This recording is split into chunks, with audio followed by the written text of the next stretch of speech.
Welcome to the Redman Group, hosted today on 21 Live, 21 Studios. I'm Anthony Johnson, your host for today's show. This is actually going to be part 2 of our Crazy Bitches series, also known as Understanding Dangerous Personalities in Women. This will be a little bit different show than the last episode, which you can see in the card, should be up here in the YouTube video, as well as the description underneath the video to watch the first episode, which is one of the highest rated shows we've done yet. Today, joining me on the show, I have from left to right, Carl from Black Label Logic, Ryan Stone from Married Red Pill, also speaker for the 21 convention this year, Richard Grannon, today's special guest on the show, from Spartan Life Coach, and he's also speaker at this year's convention. After that, we have Rollo Tomasi from The Rational Male, alumni speaker of the convention and speaking again this year, and Dr. Sean T. Smith, author of The Tactical Guide to Women, clinical psychologist out of Colorado, and speaker at this year's 21 convention. Beautiful gentlemen, thanks for joining me. Hey, thanks for having us. Yeah, thanks a lot. Always fun. So let's, before we get in the round table, real quick for the guys watching, everybody hit the like button on the show. Whether you're watching it on Twitter or on YouTube, it helps the show a lot. Leave a comment, chat during the show, and if you're watching it later, drop a comment underneath the video, helps the show. And then subscribe to this channel if you have not yet on 21 Studios or youtube.com/21.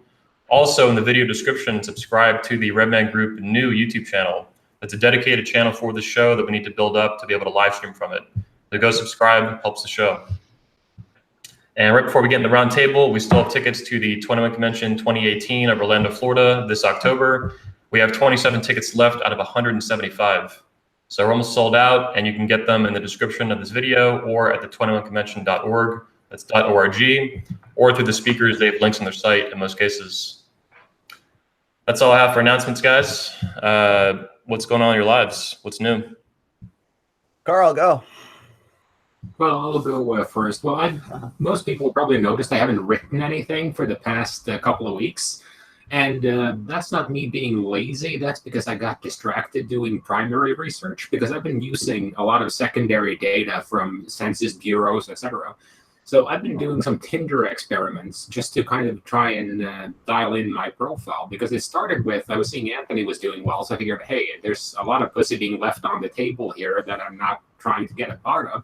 So I set up a Tinder account and I got started, and that got me into, okay, which profile pictures would work best? How do you dial in your profile for max alpha, max beta, etc.? So I did a lot of photos, and I set up a profile that I figured would be quite beta bucksish with, real alma mater, corporate dress codes, yacht clothes, etc., smiling. And I set up that profile, and I passported to a different city, and I let that run for 48 hours while you have the new city boost. And I got a certain number of likes, mostly women ages 28 to 35. Most of them professional women, lawyers, analysts, that type of woman. And I just saw, okay, this is obviously a very beta profile. So I did another photo session, and I took a lot more, let's say, less smiling, and I ran them through. And the pictures that scored highest on arrogance, aggression, impulsivity, and a couple other things I ran with and just put them up on the profile, passported again, and that's running about 12 hours in now. And the demographics, which now it's mostly 70% women ages 20 to 26. And I've also been doing a limited sample with Anthony's amazing opener to see the reaction. And when I sent that opener to about 5 of the professional women, and my favorite, that was mostly a shit test galore. I haven't been shit tested that hard since I tried a top hat and moon boots during my mystery method days. And I tried that out, and my favorite was the woman who sent back a very descriptive message on what she wanted to do with me in a huge black strap-on. Yeah, I've seen that a few times too.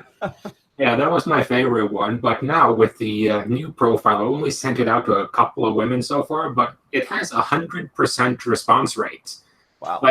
They always respond to it. And it's a limited sample size. It's only about 10, 15 women I've sent it to, but they all respond to it.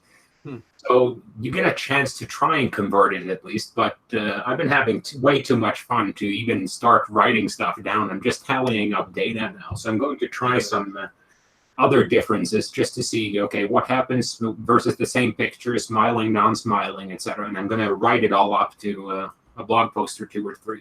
Wow. Cool. Ryan, you're next in line. What do you got going on, bud? Yeah, honestly, it's mostly just been the blog posting and the field research. Not a little more freeform than Carl there, but at this point, it's just getting the grind down, getting that speech polished up for you in a couple months there, getting the posts polished up, getting books polished up. Basically, all that work and nothing to show for it. Are you I writing? wish I had something better. Ryan, are you writing a book right now? Of course, why not? Oh, everybody. Damn. I didn't realize it's hard, man. You're 4 of them in. I don't know how. Fuck. 3.5. Right now, it's like you get like a blue screen of death for my brain when I'm reading it. I'm like, what in the hell? None of this flows. It's just whatever comes in. It's ridiculous. Yeah, hit me up after the show. I'll give you some hints. Oh, thank God. I'll take you up on that. All right, that's all I got. Richard, you're next. What's new in life over in Thailand still, right? You're muted, Dave. Yeah. Still over in Thailand. Just did a boat trip today and only just got into the hotel because I thought I was doing this tomorrow. So sorry about that. Looking a bit sunburnt and flustered. At the moment, I'm also trying to write a book and also finding it torture. And apart from that, just doing the work I do normally, which is helping people recover from complex post-traumatic stress disorder, get in touch with their emotional states and try and help them to heal from the effects of narcissistic abuse. That's my main focus right now. Badass. Cool. Rollo? Oh, am I next? I thought Sean was next. That's okay. Oh. Yeah, well, speaking of books, still working on book 4. I've got a lot of material right now. It's like I'm getting to the stage in the book where I have to decide what to leave out as opposed to what to include into it. And usually that's a good sign that I'm like fully, invested in the book now. So I've been doing that. A lot of real life stuff is sort of taking precedent though.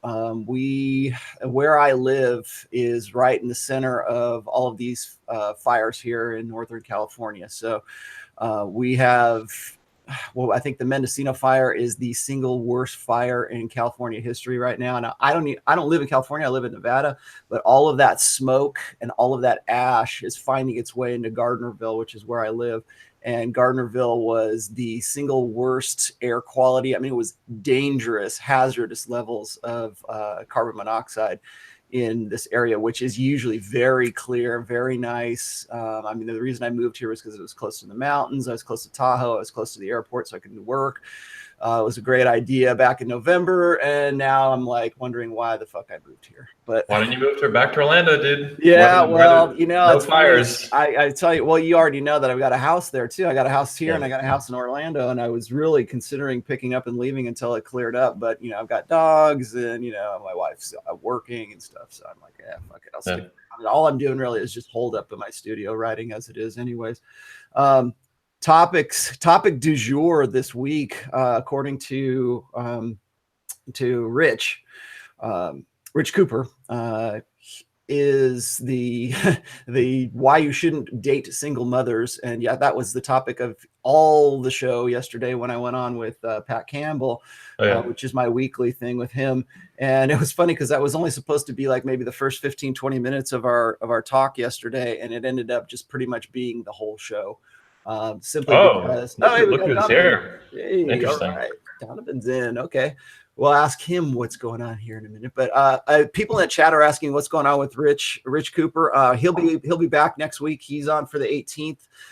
We're sort of divvying up who's going to get what show. We're actually starting to take the Redman Group to be a more professional, real business here pretty soon. So it's work. You already know about this, of course, Anthony, but a lot of our viewers probably don't, is that we're really starting to come into our own here, and the Redman Group is starting to turn into something that I had never thought it would, but I'm happy. It's a good problem to have, I guess. So we're working on that. Yeah, it's very exciting. And we'll have some announcements at the we'll have some announcements for what we're going to do at the 21 convention later on. Yeah. And then, but the topic du jour, as far as should you marry single mothers or should you get involved in single mothers? I really think we need to dedicate a Red Man group for that. Oh yeah. And then also, I got into it with Mr.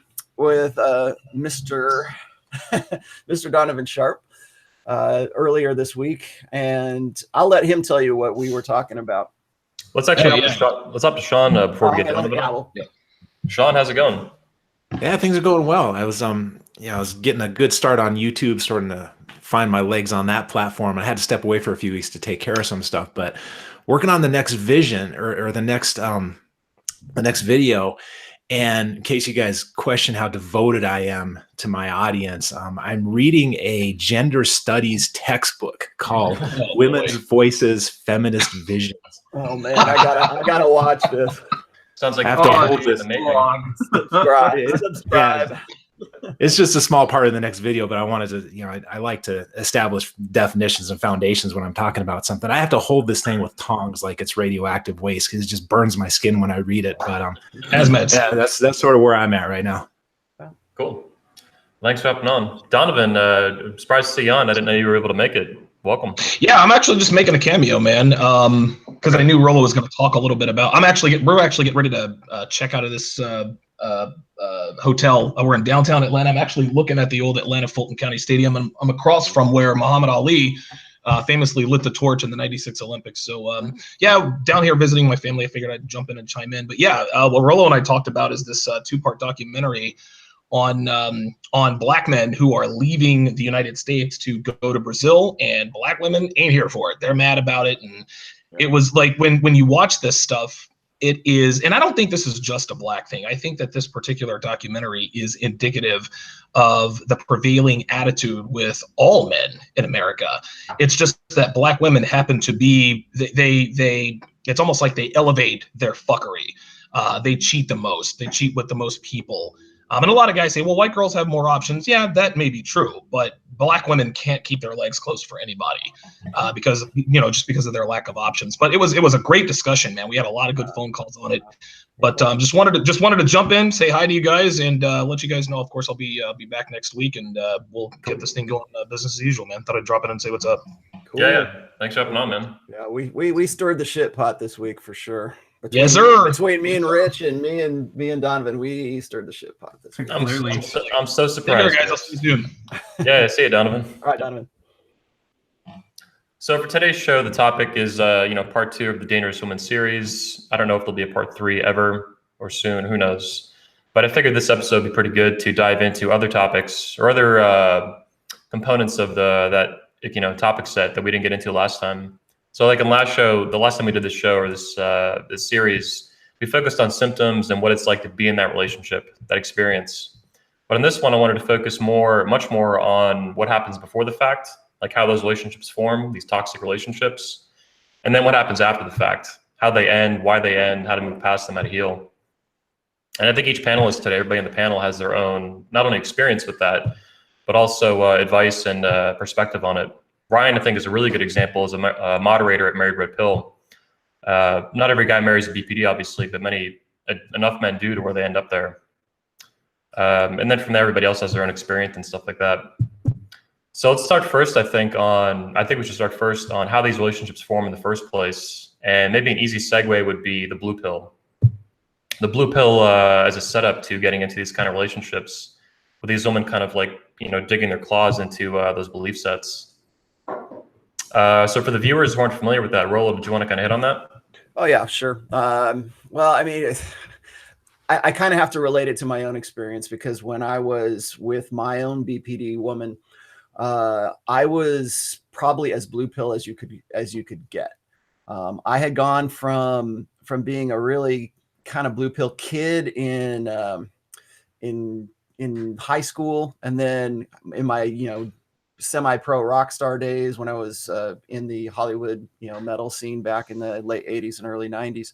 I would say I was somewhere around a lesser alpha at that point, but I was still very, very blue pill. I still had those those ideals. I still, you know, for all the women that I was having sex with at that time, I still wanted to have that, you know, that comfort of the long-term relationship, but it had to be with, you know, it had to be with a really hot chick, because that's what I was getting used to at that point. And the problem, I think, is that I had got to the point where I could get pretty much any chick. And as a result of that, I wasn't protecting myself. I wasn't like, of course I didn't know to protect myself, because I didn't even know what you know, borderline personality disorder was at that time. But so here I am. I kind of have the world by the balls when I'm 22 years old. 23 comes around, and you know, I'm now almost 50 notches in, and along comes a BPD woman who is like everything and more. She's like the ideal of what I have in my head. She's this genetic celebrity. She has a perfect body. She's this cute little blonde girl, you know, this perfect person, and played this perfect role for me. And she was harder to get too. I'll give you that. In the beginning, she was harder to get. You know, I was used to being able to get with, you know, club girls and be able to turn that around into sex within the same night. If not the same night, then certainly within a week. And so it became a challenge for me. And then that challenge is what drew me into that, because once I had sort of got past that challenge, it was like the crazy porn star sex. It was all of this. It was almost too easy, but I didn't really realize that it was too easy. And just to sort of kick things off here, I have a post, and it's also a chapter in the book. It's called Dream Girls and Children with Dynamite. And I actually quoted Ross Jeffries in that, because he's the one who coined that term, is that when you give guys this red pill capacity, you know, sort of give them the keys to the castle to go and get what they want, well, what's the first thing that they're going to do? They use that because they want to get a girlfriend. And all the guys that I end up, you know, counseling to this day, or, you know, most of the guys who are in the pickup artist scene, they just want to learn just enough so that they can get their dream girl. And that dream girl is often an ideal that borderline personality disordered women will play to.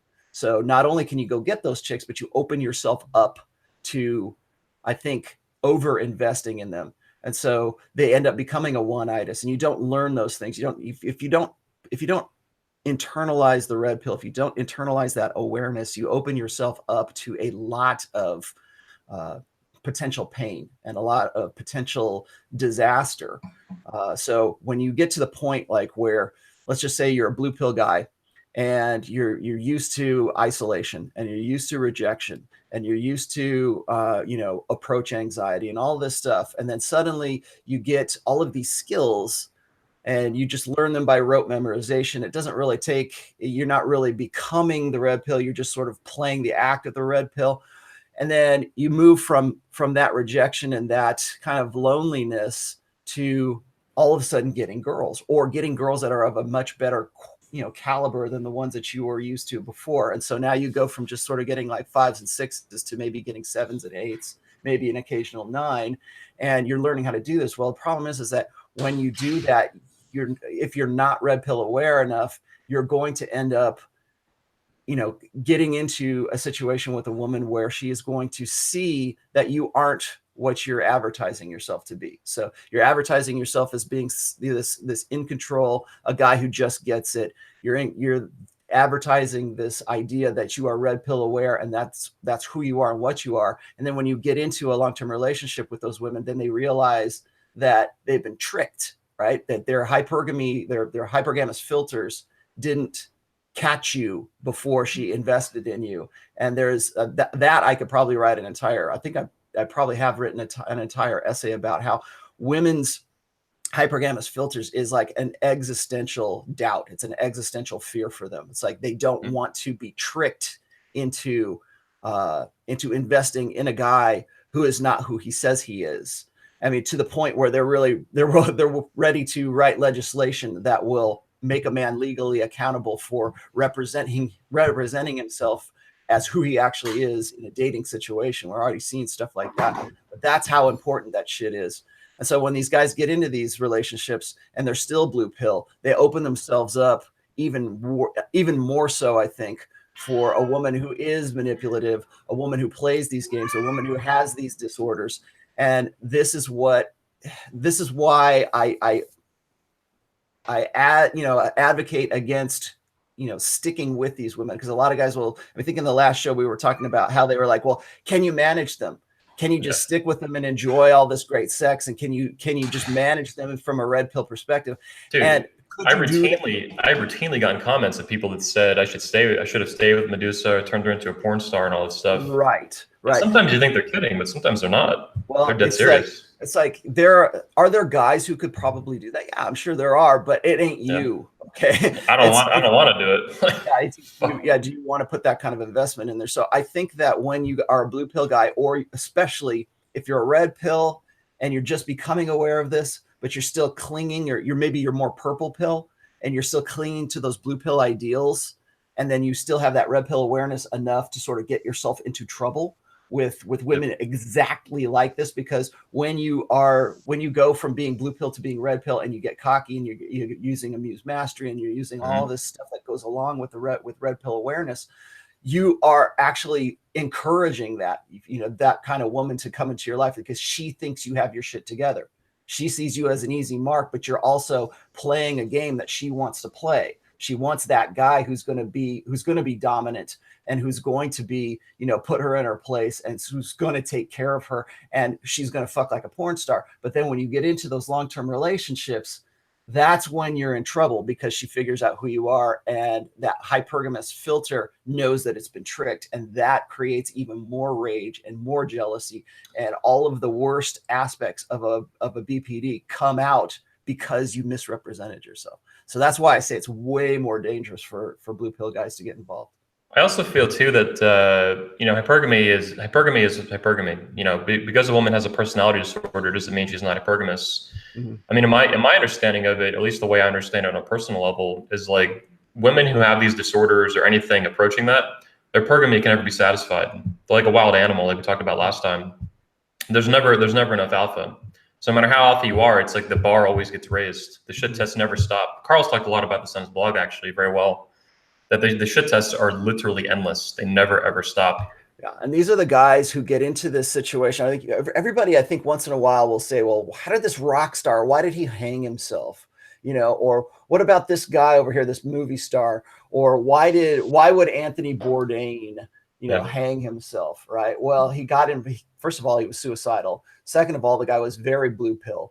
Third of all, he had one itis for this one woman who was now I'm willing to admit, that Asia Argento was certainly BPD. And you get this perfect storm of this blue pill guy who has all these really idealistic, hopes and dreams for himself, and the dude's like 61. So he's trying to make it happen for himself after God knows how many other failed relationships. And he gets into a situation like Asia Argento. And that's a recipe for killing yourself. And that's what I said in my first post about borderline personality disorder. You will kill yourself long before she'll kill herself. Oh, yeah. Yep. So from there, I think we can move in a little bit different direction, unless someone wants to hop in, follow up with Rollo here.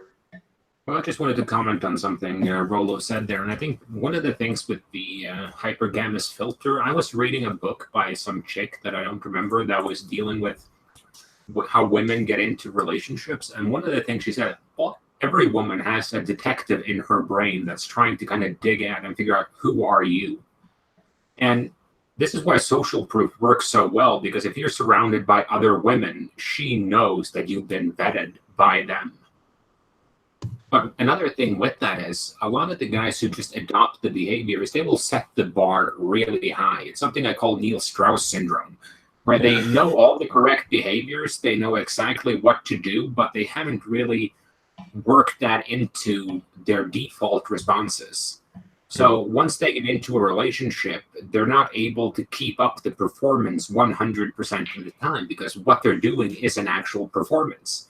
So when the BPD woman realizes that, hey, there's something off by this guy, she's just going to raise the bar on him. And he's set a fairly high bar for himself to begin with, because everyone who's done pickup for longer than a couple of months will have a lot of material that they can work through with every girl. Because let's be honest, everyone has a script they work on. It's the same stories. It's a lot of the same line, a lot of the same DHVs.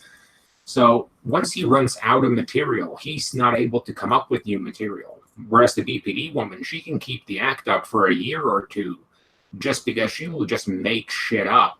Like, it's incredible to watch them. Well, they're very motivated with the abandonment, you know? Yeah, but one BPD woman I knew, she would literally reinvent herself on roughly a 6-month basis. If she hadn't been able to lock someone down, she would just completely change everything. There was nothing really fixed in her. Everything was flexible. So she would, one moment she would be dating a conservative guy and she'd be out on the shooting range in a cowboy hat. Next week, she was going to crop off all her hair, buy some problematic glasses, and then she was going to be a liberal and protest against guns. So yeah, and you're talking borderlines, not bipolars, right? No, yeah, bipolar you can medicate. Borderline you can't. And I think the only guys who can handle a borderline, like the guys who ask, can you manage this? Yeah, if you are a psychopath. Because a psychopath is kind of the antidote to a borderline, because she plays on your emotions, your insecurities, every single gap in you. And a psychopath is more or less, he has all of those buttons are turned off in his brain, so he won't react to it in the same way. See, I'd say it's more of like a narcissist, and a borderline is a natural match. The one creates his little story of his life, and the other one just follows the script. Yeah, there's a lot of writing on that, actually, between NPDs and BPDs. Yeah. Funny thing, though, do you guys notice that when people are talking about pickup artists and how they're sociopathic and all the other shit, it sounds an awful lot like somebody describing a BPD woman. It's one of those things I've been noticing. Well, it's very similar, to be honest, because a lot of the guys, when they get into pickup to begin with, they are doing the exact same thing that a BPD woman is doing. Right. But that's why it's important to get rid of, to make that your default response. And that was one of the pitfalls with my BPD, because I had been into pickup for a fairly decent amount of time before I met her. So I had a lot of the behaviors internalized. But then you have your slip-ups, because when you, let's say a woman, let's say you get sleep deprived and she's more or less constantly on you, you will start to slip on those behaviors. Because try this if you don't believe me. Go on 3 hours of sleep every night for a week and see how clear-headed you are. I call that basic training. Let's get Sean in. Sean? Yeah, one of the things we spent a lot of time last time talking about the borderline woman, and for a good reason, because it's a real threat. But to Rollo's point about somebody who's naive or blue-pilled being really vulnerable to the wrong kind of women, there's this other personality style, it's the narcissistic personality style. And I believe it's one of Richard's projects to talk about. But the guy who is really not prepared for what this is very vulnerable to losing himself and his life and his goals and his ambitions to the narcissist, because she, in a different way than the borderline, just becomes this bottomless pit of need. And if you are blue pill conditioned or you're naive, you'll walk into it thinking, well, someday I'm going to be able to make this woman happy. And you're not really clear on what exactly she's trying to achieve. You think it's all about the pragmatic stuff that she's trying to get in life, but really it's about fulfilling this black hole within her. And if you're not aware of what's going on there, man, you can just lose yourself forever trying to fulfill those needs that can never be fulfilled. Yeah, my experience was very similar to Rollo's, actually. Mirrored a lot of the same aspects, including actually the age. The age was almost, in my experience with it, was almost identical to Rollo's. And like him too, I understand now that then, my late teens and early 20s, through the pickup community, I understood pickup, not women. And I would say it was not until finding the red pill that I really began to understand women about 2 years ago. Yeah. Richard, did you want to Rollo? I was just going to say real quick, I just to Sean's point there is, I think that when a guy is red pill, but he's not invested in it, he's not made it, internalized as a part of who he is, and it's just an act. I think that even if a woman isn't necessarily, borderline, those guys are going to approach that relationship in the same respect. So they end up getting one-itis. And I think that even if a woman is still, mentally healthy, guys are going to put her into that role. They're going to, you know, put her on the pedestal. They're going to put her on the idealization and want to turn her into what that, you know, what that mental ideal is. So even with a, you know, a normal woman, it's dangerous enough for a guy. But what happens when the guy gets involved in a BPD relationship? That is, like I said, a recipe for suicide. I agree. Richard, did you want to hop in? I know you've done a lot of work with obviously recovering from narcissism or narcissistic abuse. Yeah, I have. I'm usually a lot chattier than this, guys. I'm struggling a bit because my brain is buffering because you guys are saying so much, and it's new. It's new to me. So, Rollo, I've only just started on your book. I'm only on chapter 2 because, like the Jordan Peterson book, I found it's a lot to ingest. I can't just hammer through it. I can't. I sit there. I'll do a paragraph, and I'll go, "Oh fuck, that's me." Shit. And then I'll have a think about it, and then I'll go back to it, and it's moving a lot of stuff around. Rich Cooper says it's like drinking from a fire hose. Yeah, that's it. It is. And so I'm nervous about putting my face back in that particular zone. And Carl saying there about the pickup artist community is basically doing what BPD women do back. I'm like, oh shit, yes, that's another piece of the puzzle that's fallen into place. Because when I met a lot of the guys in the pickup community, they gave me a BPD vibe. Now, usually we would typically it's women who are diagnosed BPD and men are diagnosed as NPD. I personally don't believe that means necessarily there's more NPD men and BPD women. I think there's a lot more crossover, and I think everything occurs more on a spectrum. But to the point about, see, red pill and blue pill, I thought I knew what it meant, and now I'm relearning it again. So what you're saying about the kids with dynamite, a guy who learns red pill behavior but doesn't internalize a red pill map of reality, yes, he's in trouble. I know he is, because 10 years ago, my BPD ex bought me the game. And then when I split up with her, I used the Neil's. She bought that for me and sent me on this mad karmic mission. And I used the game and got in with more elevated apex predators, you know, better women who are actually more evil in their intent. So they'd be better looking, more intelligent, more ambition. But every single time I leveled up, the pits of despair I'd be sunk to on the discard phase or on the flip side would be worse. So I've lived that. And it was very dangerous because I was going, yeah, I'm cocky and funny and I don't give a fuck and I'm going to da-da-da-da. Oh, look, I'm getting really hot goals. Yeah, who you cannot handle. And in my head, I'm going, I'm a psychologist. I'm trained in NLP. I'll be fine. No, you won't. No, you won't. Not if you don't. And I don't think at any point I've ever really understood what's going on. And to put the frame of it of just the cluster B personality disorder, I'm now looking at that and going, well, that might be wrong.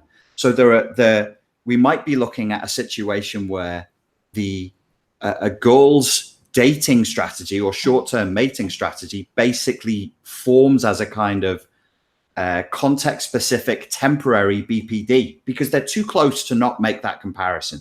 Reaction-seeking behavior, extremely labile in interpersonal communication, pulling people towards her. Then when they're too close, oh, I'm claustrophobic, get away from me. All of that shit, they all do that.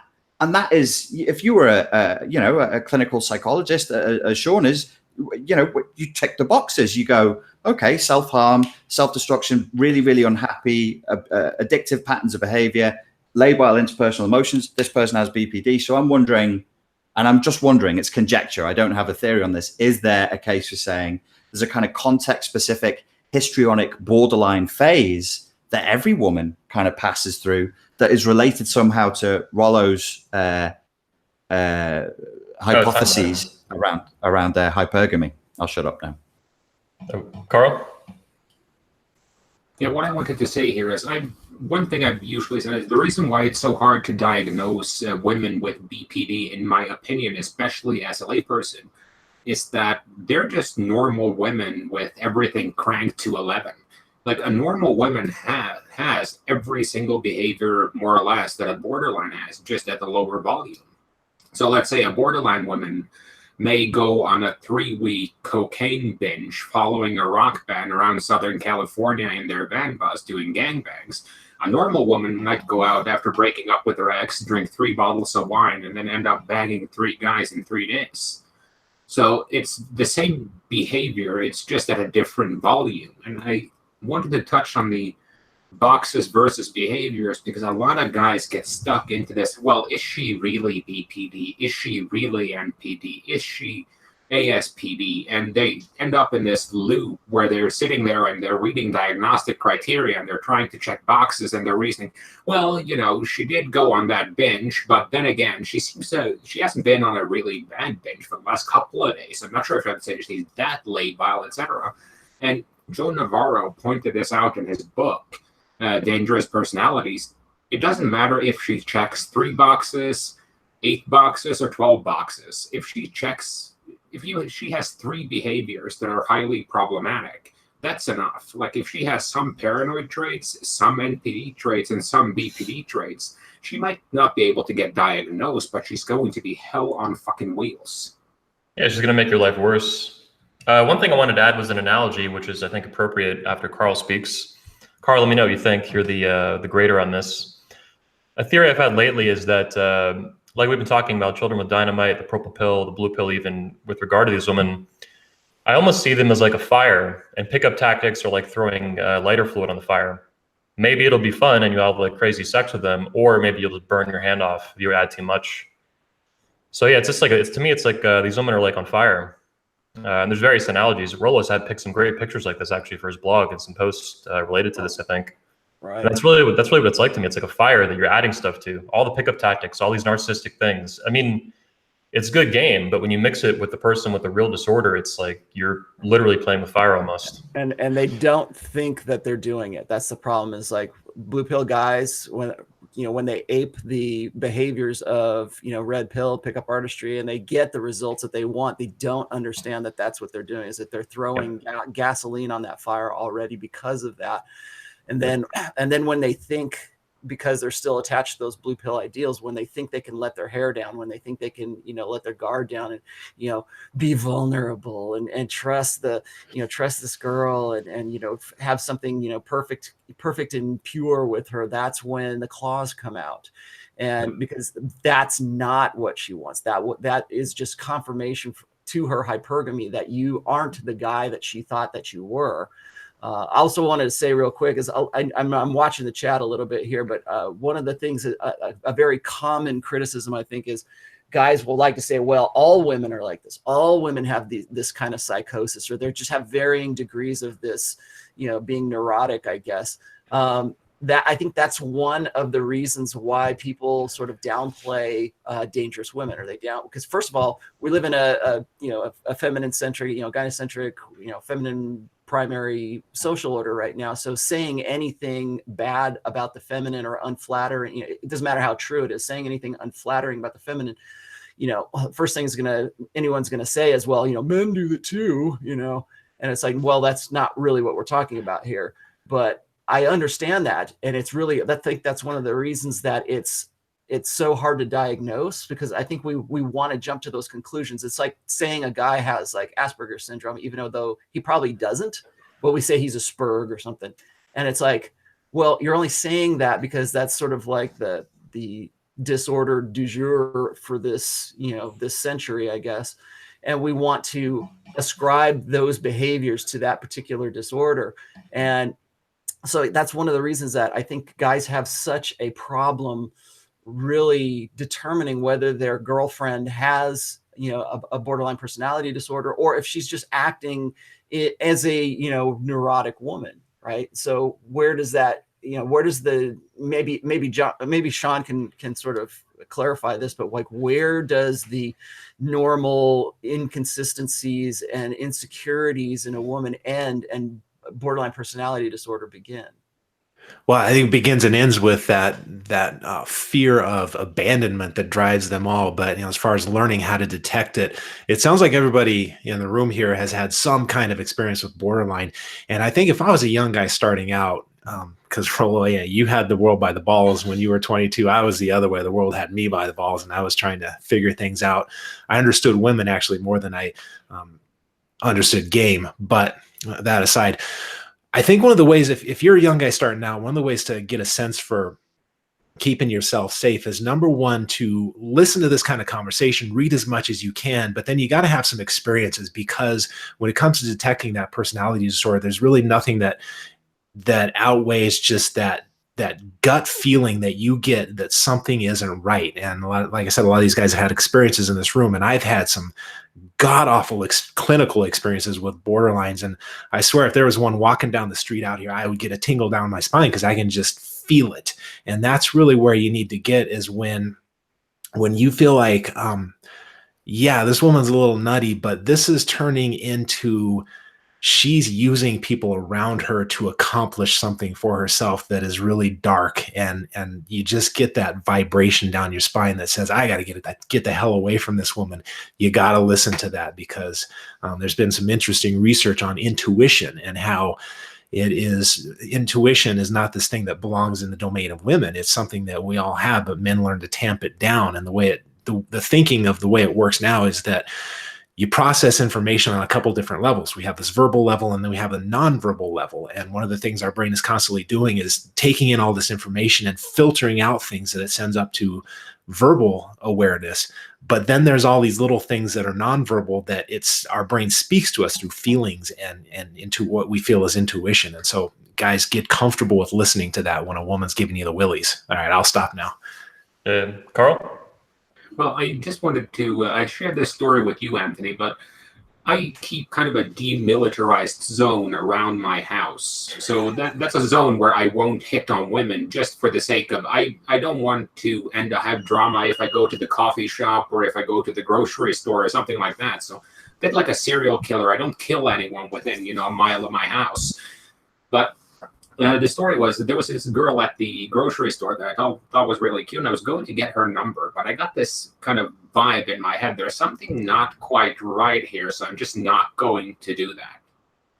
And then about 2-3 months later, I just noticed that she has cutting marks going up her arms.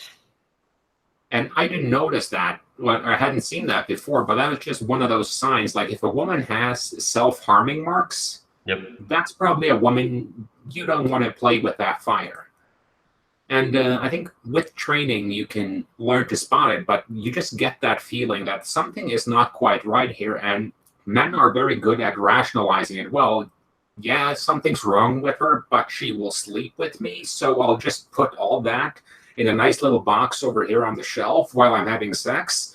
And then suddenly you find yourself, you wake up one morning, you're chained to the bed, all your stuff is gone, you're missing a kidney, and for some reason there's a cross painted on your wall in blood, but you can't figure out, is that my blood? Shit, where am I bleeding from? And you're like, you go back over to the shelf, you open up the box, and you're like, oh yeah, there was crazy in here, but I ignored it because, well, I was going to get laid. Yeah, I was gonna say that's a big problem, especially for guys who are blue pills, because if you've gone from being, rejected or just getting like a certain caliber of women, like I was saying, like you used to, getting 5s and 6s, and suddenly this BPD comes into your life and she's like as close to a 9 as you can possibly imagine. This is the hottest chick you've ever been with. This is the end of your journey, really. It's like, oh, I finally found this beautiful, perfect chick who wants to fuck me like a porn star. Wow, that's great. And so what you end up finding yourself doing is making all of these concessions, and you want to blind yourself to it, because you'll never get as good a girl as this one. You'll never have this kind of sex with anybody else, because, she's crazy in bed, but she's crazy out of bed. Like, yeah, and then there's the guy who also believes that he's just never going to get another girl, and that's a horrible position to come from. Yep. Rich, did you want to hop in? Yeah, I'd like Rollo to stop describing my life now, because it's getting weird. What I was going to say is a tip for lads who want to look out for borderline personality disorder. The one that I always say to people: there's 2 E's: exploitation and entitlement. As Sean said, you're going to see them using people around them, using people around you to fulfill a dark agenda. No normal person does that. Another thing that you can do to test that if you suspect something is going on is politely tell them no. When they tell you they want something, just look them in the eye, smile, and say no. If you see fury, if you see white hot rage, you've really got to take a step back and say, what kind of a normal fucking person becomes enraged when they're politely told no? But somebody who's on that narcissism, psychopathy, borderline spectrum, they will do that. I'm sure I've got the same thing as Sean. Because of so much clinical exposure, I can feel them from like 2 miles away. It's a spidey sense. When they write me an email, when I read a YouTube comment, I can pick the borderlines out. I'm going to do a video that explains exactly how I do this. Well, Rich, and I think something you just said, I think, is it called, I mean, basically you're saying with these people on the spectrum and the cluster B spectrum, you're basically saying they have emotional dysregulation, like they can't regulate a response to even a simple no. Is that what that's called?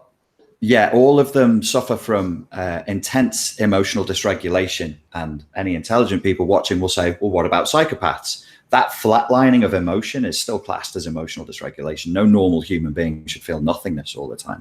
The problem with that emotional lability, being emotionally labile all the time, is it really warps perception. So that's where the paranoia comes in. That's where all the insecurity comes in. I mean, in my last relationship, I was being attacked literally for stories inside of her head that she'd made up about things that I'd done. And she would attack me with like a straight face. And I'm going, this didn't happen. And then she would get even more enraged that I told her it wasn't happening. Yeah. So you can, with this, the emotion is an important thing. I just wanted to finish with this. The guys, when we're talking about intuition, being able to process your own emotions, acknowledging your own feelings and accepting them will switch back on your intuition. So you get back in touch with your feelings and you go, this person is creeping me out. I'm feeling freaked out. Stop focusing on just the, single-mindedly going after sex or going after that loving relationship. A lot of guys like myself, it was sex at first, but it was, I wanted the long-term relationship. It's an illusion of building. Yeah, I think Rich and I nailed the same chick back in the day. But you've got to feel your feelings. You've got to feel those feelings inside and go, how does being with this person actually make me feel? Apart from the lust and the excitement, if you're feeling a lot of shame and guilt and anxiety and bewilderment, that's not cool. You don't want that. Yeah, and one of the things you said, Richard, is watching out for somebody who's responding to what's going on in their head versus what's going on in reality, which pretty much defines feminism these days. Good. Well, I actually wrote an essay on that where I diagnosed the modern social justice mob as having borderline personality disorder, according to the, I think that was a DSM-4 at that point, because they actually hit all the major diagnostic criteria. But I wanted to touch on something that Rich just said now with him being attacked by things that existed only in her head. Now, I had this with this one, the borderline chick I lived with for a couple of years. And one of the most insane things about that is that you start to question your own perception and your own sense of reality, because they will insist, well, no, you fucked that girl. And you're like, I'm pretty sure I didn't fuck that girl. And then if they repeat that 100 times to you, you start wondering, well, fuck, did I fuck that girl? Did I get blackout drunk and bang someone I don't remember? I'm pretty sure I remember, but that's happened before. And over time, they will kind of undermine your sense of reality. So in the end, their psychosis is your reality. And I don't mean psychosis as in they're actually psychotic. I mean as in they will hold the power to define your reality. And you question everything. That's one of their core tactics, so to speak, is that they pull you into their frame. They undermine your sense of reality. And then when they can define your reality, they can just eliminate everyone else. The cults do the same thing. Carl, I thought almost the exact same thing when my relationship with Medusa ended, that philosophically that they're attacking viciously your epistemology. All those beliefs are trying to get inside and then undermine them. And I think that's how they, loosely speaking, that's how they kind of take control of how you think about the world or your sense of reality, like you're calling it. Yeah, that's why I've always been kind of a left-brained, analytical, empirical style thinker. But that's actually become a hell of a lot, let's say, worse after these relationship experiences, because I constantly check in with reality, like what is the objective view on this? And I will actually ask other people on occasion, I'm getting a vibe from this person. Am I the only one that's getting that vibe? Just to kind of test, because I know that I have an exposed nerve on that point. So I will diagnose crazy real early, like, okay, this chick is giving me a vibe. I'm getting the hell out of here now. Just because yes, crazy sex is good, but getting stabbed while you're brushing your teeth is not. Yep, it's dangerous. I wanted to shift the focus a little bit. Let's still stay on the same kind of issue set. So let's talk about childhood trauma specifically, or CPTSD as Richard kind of gets into it. So when I first broke up with Medusa and then speech came out and stuff, a lot of people were very critical. Well, I mean, it was all over the map. I had positive responses, negative responses, this and that. But one of the things I saw that I didn't know what to make of at first, and I was skeptical of it until I kind of did more research over the years, was like what my own childhood, how that fed into or led to that relationship. So initially I was like, this is nonsense. Like whatever my childhood was, this could happen to anyone. And in a sense, I still believe that. I don't think people who grew up in a healthy family are just magically invulnerable to these kind of women or these kind of relationships. It does put you in a much better zone to not get roped into them. But if you have any kind of blue pill beliefs, you're still vulnerable to it. But to kind of put the essence to what I want to say here, I realized probably about 8-9 months ago that living with a crazy hooker was actually a step in the right direction for sanity relative to my own childhood, my own family life growing up, which was a real mindfuck to realize that at 29 years old, like living, literally cohabitating with a crazy hooker was actually a lot saner and a lot calmer than living with my own family growing up. So in my case, it's like now I'm able to look back on my childhood and look at it a little more honestly, a little more earnestly, and try to figure out how that tied into leading to that relationship or that happening in the first place. So Richard, I don't know if you want to start on this, and then from there the panel can kind of hop on it. Yeah, I actually was just thinking about this today as we were going around doing that tour thing, where there was little spots where I wasn't up to much or chatting to anybody. I was just sat dwelling on it. And I do suspect that we'll probably find that, generally speaking, the worse, the more chaotic, the more abusive, the more neglectful the childhood was, the worse a personality you can endure, and that your heart, for want of a better term, has the capacity to love. So I know you didn't have it very nice, and I also didn't have it very nice, to the point where, my father is in jail right now for abusing his kids. The specific case is not my family. It was his first family, but it was a very, very abusive man, and he's probably going to die in jail for that. And I think that sort of stretches, warps, and twists the child's sense of what love is and what a healthy attachment is. And if it's really awful, really demonic and chaotic, then when a demon walks into your house, you'll be like, hey, I know you. Do you want a cup of tea? Have a sit down. This is what love is like, right? Oh, you're going to eat my arm today. Oh, that's sound, because that's what I'm used to when I grew up. And I think people not raised in that environment, they'll just say, get the fuck out. And also these narcissists, these borderlines, these psychopaths, they'll look and they'll see that person has boundaries to the bullshit I'm going to throw at them. I'm not going to eat them. There's no point. I'm not going to feed off what they're offering, because they might cry, they might tell me they love me, but ultimately they're going to kick me out of the house. This person who was raised in pure chaos and demonic hell, yeah, they'll keep me on. They'll marry me. They'll give me a place to live and all of that crazy stuff that you and I have both done. I think it definitely comes down to a childhood perception twist of what love looks like and what love should feel like. Well, what it sounds like to me is that not even so those things included, but even preceding that, your sense of normalcy is twisted basically.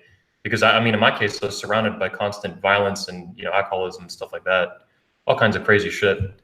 So yeah, I mean, that's what kind of hit me. And I was actually discussing it with my older sister. I was like, wow, living with the hooker ex-wife was actually a bump in the right direction, which is ridiculous to say, but it's like that's the honest truth. That's the objective. But if a little bit of order, a little bit of consistency, even consistent abuse is better than inconsistent abuse to the mind of a child.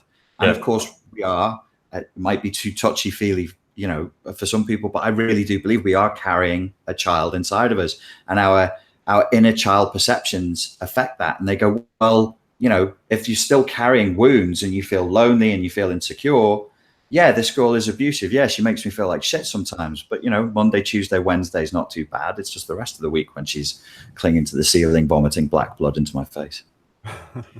Well, one of the things I was going to say is like I think that there's two things really going on here. There's the guy who's sort of the blue pill guy who gets involved, and then there's the woman who represents this ideal for him, this sexual ideal, but not only just a sexual ideal, but also like the possibility that he wants to settle down or he wants to get wrapped up in the long term with this person. So there's the aspect where the guy's thinking, yeah, this is great, I love this, she's the hottest chick I've ever been with, she's the best in bed I've ever been with, I really want to lock this chick down, why wouldn't I, right? Then on the opposite side, there's the woman who maybe or maybe not realizes that she has or doesn't have borderline personality disorder. I think most women who are, you know, diagnosed with this don't even realize that they have it, or don't realize that they have something, you know, their expectations and their psychological state is really the sum total of them being brought up. I'm not sure how much genetics plays a role in this. I'm not sure how much this is like nurture versus nature. I got there's between, like, say, borderline personality disorder and narcissistic personality disorder. And I thought maybe that would be something maybe Sean can touch on here. But I think that when it comes to guys who are very blue pill beta guys, all of that starts at home. We're seeing that right now with like how we're raising the next generation of, you know, these well, not even millennials now, but we're seeing those millennials who are raised in a feminine primary social order. They were raised as if they were defective girls. And so we're starting to see more of these school shooters who are really the result of this feminization. People want to, you know, wipe it off on chauvinistic, masculine, you know, oh, they're teaching kids to, you know, repress their emotions. No, they're not. They're teaching these kids not to repress their emotions. They're teaching these kids to be expressive with their emotions. And when guys do it, when boys do it after they've been rejected, they do that with an AR-15. Okay, so where does that begin? Where does all that blue pill mentality begin? Because remember, we're talking about the perfect storm here. We're talking about the blue pill guy and the you know, BPD woman. I think that the guys start as either they've got a weak father, or they've got an abusive father, they've got a domineering mother, or maybe they are the product of a single mother, which I've been talking about this week. And so you've got that kind of they're building that perfect beta. They're building that guy who would be the perfect victim, or that perfect subject, or I want to say victim. Let's say the perfect host for the parasite to suck on. Okay. And then, so you've got this guy, and then consequently, you've got the BPD woman who is the parasite, who is the one who has, maybe she's got something wrong with her. 9 times out of 10, correct me if I'm wrong here, Sean, they're the products of an abusive household, or maybe they are the products also of a single mother.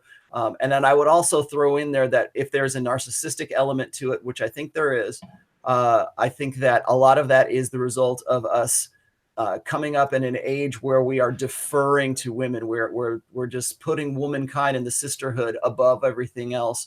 And so there's this sense of entitlement. There's this sense of I don't want supremacy, superiority of a woman to a man. And now you combine that with the age of social media, and you're overinflating a woman's ego. Now imagine doing that to somebody who already has borderline personality disorder.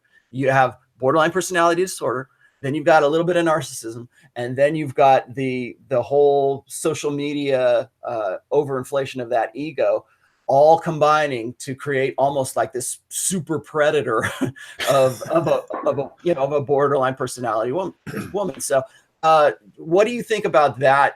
I mean, Rich, I'll open it up to Rich and Sean here. What do you think about, I mean, from what I get, these women are the products of a broken home, or abusive father, or a completely absent father. Sean? Well, yeah, I'll jump in here. So let's define terms for a minute. So we talked a lot about the borderline, what drives the borderline. Go watch that video if you haven't. It's this fear of abandonment, basically, and other people exist. If I'm a borderline, other people exist to help me calm myself emotionally. Narcissism looks a little bit different, but it looks a little bit similar, but it has a much different root. And it's this just this black hole of self-doubt and low self-regard, low self-respect, low sense of worth. And so what you see with somebody who has a narcissistic personality disorder is somebody who's just preoccupied with fantasies of beauty and intelligence. They think they can only be understood by people who are also beautiful, intelligent, and powerful, that they will use other people to consistently shore up this low sense of self-regard, and that leads them to use people. They don't have empathy for others because people only exist to fill that need. And as far as the narcissistic household, what you see in a narcissist is, a true narcissist is this old Freudian term that still holds up: narcissistic injury. So you'll be dealing with a narcissist, and I'm sure we've all experienced this at some point, and you'll make some innocuous comment, and that becomes a threat to their sense of self-worth. And then this other psychologist named Kohut came along in the 70s, and he added to this idea of narcissistic injury and added narcissistic rage. And that is where the person who's a narcissist will actually punish the person who injured them. And that could be anything from becoming aloof to using physical violence and everything in between. And so when you have a kid that grows up in this environment where they're getting punished, I'll give you an example. Say the mother or the father's out with friends and they're talking about this new car that they got, and the kid, not knowing the rules yet, will just say something innocuous like, "Oh, I thought it was a used car. I heard you say it was a used car." And to a normal person, that means nothing. Yeah, it's a used car. It's just a piece of data. But to the narcissist, that becomes chopping them off at the knees in front of their friends. That's the narcissistic injury. So the narcissistic parent will then go home and punish this kid. And so the kid who learns what the punishment looks like will start to value that predictability. And Richard was touching on this point that we value predictability as children, and it's simply because these brains are odds-making machines, and we like to know what's coming. It's not that we get attached to the punishment. It's just that we get accustomed. We look for predictability so that we know how to order our world. So then you grow up and you go into a relationship, and you're just primed for these people who have these narcissistic tendencies. And I do think social media primes people for this. Like, it maybe nature loads the gun, but then social media pulls the trigger and turns a person into a narcissist. And suddenly, because what you grew up with is this punishment, this narcissistic injury, and this narcissistic rage, that's what you go out and you look for, because your odds-making machine says, well, at least I know what to predict here. So I don't know if I even came close to what you were asking me, Rollo. Dude, I think that was awesome. Yeah, that was great. That's a good. I was thinking about that too. It's Yeah, a really good breakdown.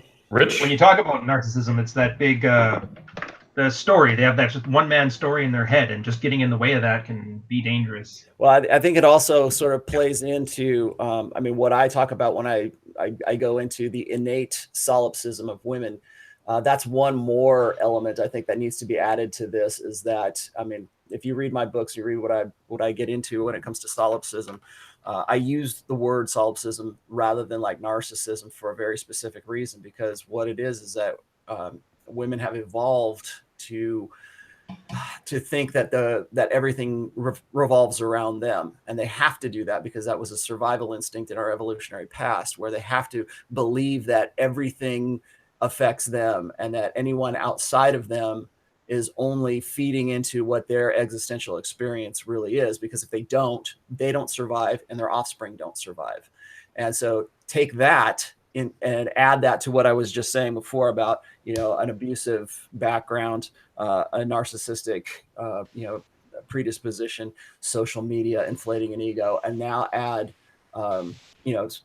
solipsism to a borderline personality disorder. And like I said, you get that super predator. And this is a difference between men and women who are cluster B. Yeah. This is a phenotypic difference, right? Yeah. Or gender difference. Go ahead, Rich. Rich was going to say something.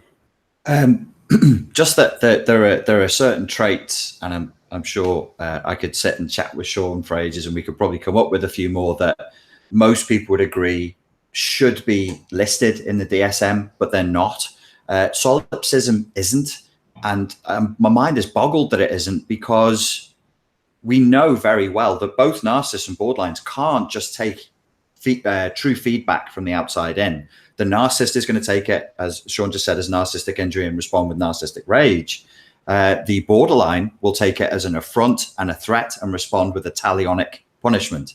So because you told me this truth, how fucking dare you? Now I'm going to have to take a finger, you know? So there is that solipsism is definitely there. There's other things like hyper-competitiveness that I think being hypersensitive, they're not listed. They should be. So the definition could do with filling out a bit. That would help people recognize when they're in a relationship with somebody who has an abusive personality disorder. But somebody made the point earlier, abuse is abuse, knowing exactly what type and stuff. It's fun for those of us who are in psychology and we like the argument, we like the intellectual fencing of it, but it really doesn't matter. Abuse is abuse. The only thing that I wanted to add to what Sean said was that might fill it out just a little bit more. The borderline supply, narcissistic supply is tell me I'm wonderful, worship me. Borderline supply tends to focus around give me sympathy. So they like attention, but they like their milkshake flavored with a good dose of sympathy and victimhood. But apart from that, it kind of functions very, very similar to narcissistic supply. The other thing is that in some of the research now, because none of this is based on neurotransmitters or urine tests or blood samples, we basically talk to the client. We see, oh, these stable pattern of traits is coming out here. We think this is your personality disorder. There is discussion about redefining things. And they're saying that what we normally would call covert narcissism or shy narcissism or vulnerable narcissism may very well overlap with borderline personality disorder as a definition.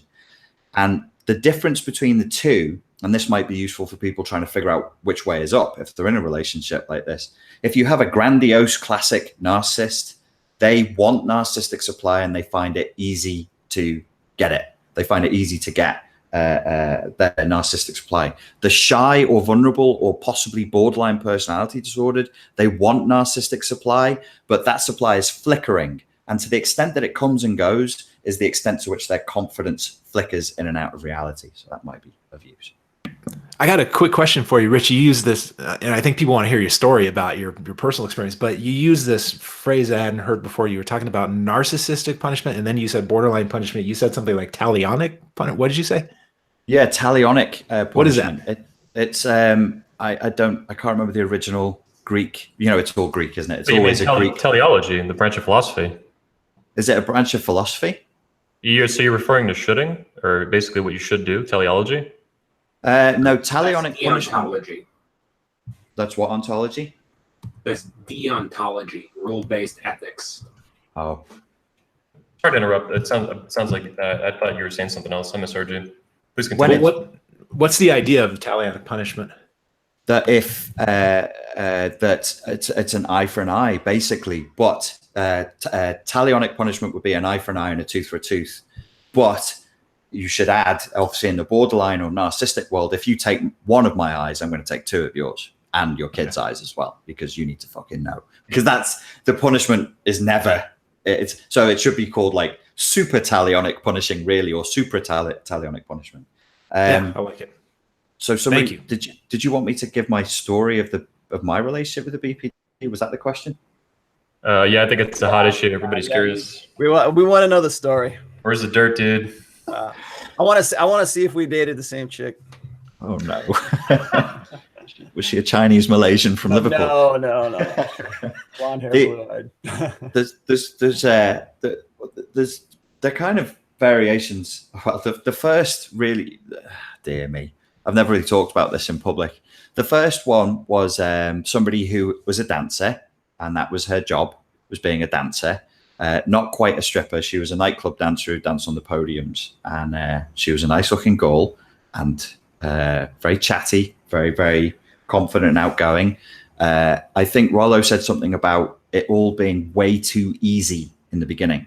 So that was my experience. I think what you guys would call a purple pill, that sort of that space of very, very Disney ideals, a lot of Disney belief systems running inside of me. But realizing that didn't quite work, mainly because I'd watched the behavior of my father, who is a classic psychopath. And I was like, well, obviously there must be more to the world than that. And so I got into a relationship with her very, very rapidly. And long story short, on the borderline narcissism scale, she was a histrionic. So she was obsessed with garnering narcissistic supply through her sex, her sexuality, and her beauty. She was childlike. She was infantile. Her emotional expressions were always petulant. When pushed on any issue that counted for anything, she'd either respond like a 4-year-old or she'd completely stonewall. She would just disappear inside of herself and not respond at all. That relationship obviously didn't end very well.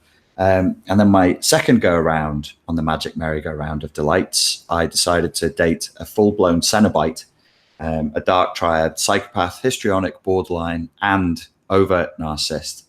And she was the survivor. So in the first instance, Rollo was talking about coming from broken homes.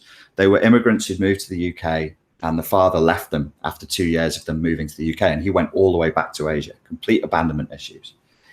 Second story, though, the family stayed together, but they were refugees from a war zone. They were refugees from the Bosnian genocide, where she was raised in an environment where one of her earliest memories were men with guns, snipers, trying to shoot them in the apartment block where they lived and running between the towers. And then, you know, I'm sure you're aware of what the Yugoslavian wars played out like, being pulled from buses, being asked what your name was. Do you have a Muslim sounding name? Do you not? All of this. And it generates, obviously it's going to break your sense of safety and it's going to break your self-image very, very badly. So her emotional dysregulation was very, very pronounced. And I believe that led to a psychopathic worldview, that nothing meant anything. Power was everything that counted. And the way to get to power was to use attractiveness, sex and sexuality, and blue pill mythology to hook somebody into where she wanted to get to. So that's the short version of both stories. How did I do? Wow. Yeah, not quite what I had, but that's interesting. Especially I feel so relieved. Thank you for letting especially me the share. power side thing. You know, one of the things that I had to go through, and I think that one commonality I think that borderline personality disorder women have is they go from being very parasitical to being very needy, and they like almost change characters when they realize that their host is getting irritated. You know, when I finally decided that I wanted to get away and I was going to I had to move away from this person. On the night and in the morning that I was going to move from Southern California up to Northern California. That was when she completely changed. And she'd gone from being very like crazy, violently jealous of anything that, you know, I literally had to walk around with blinders on to avoid seeing any other women or anything like that. And I can remember when I was trying to make the decision whether I wanted to leave, you know, LA and move, or I was going to try to stick it out and stay with her.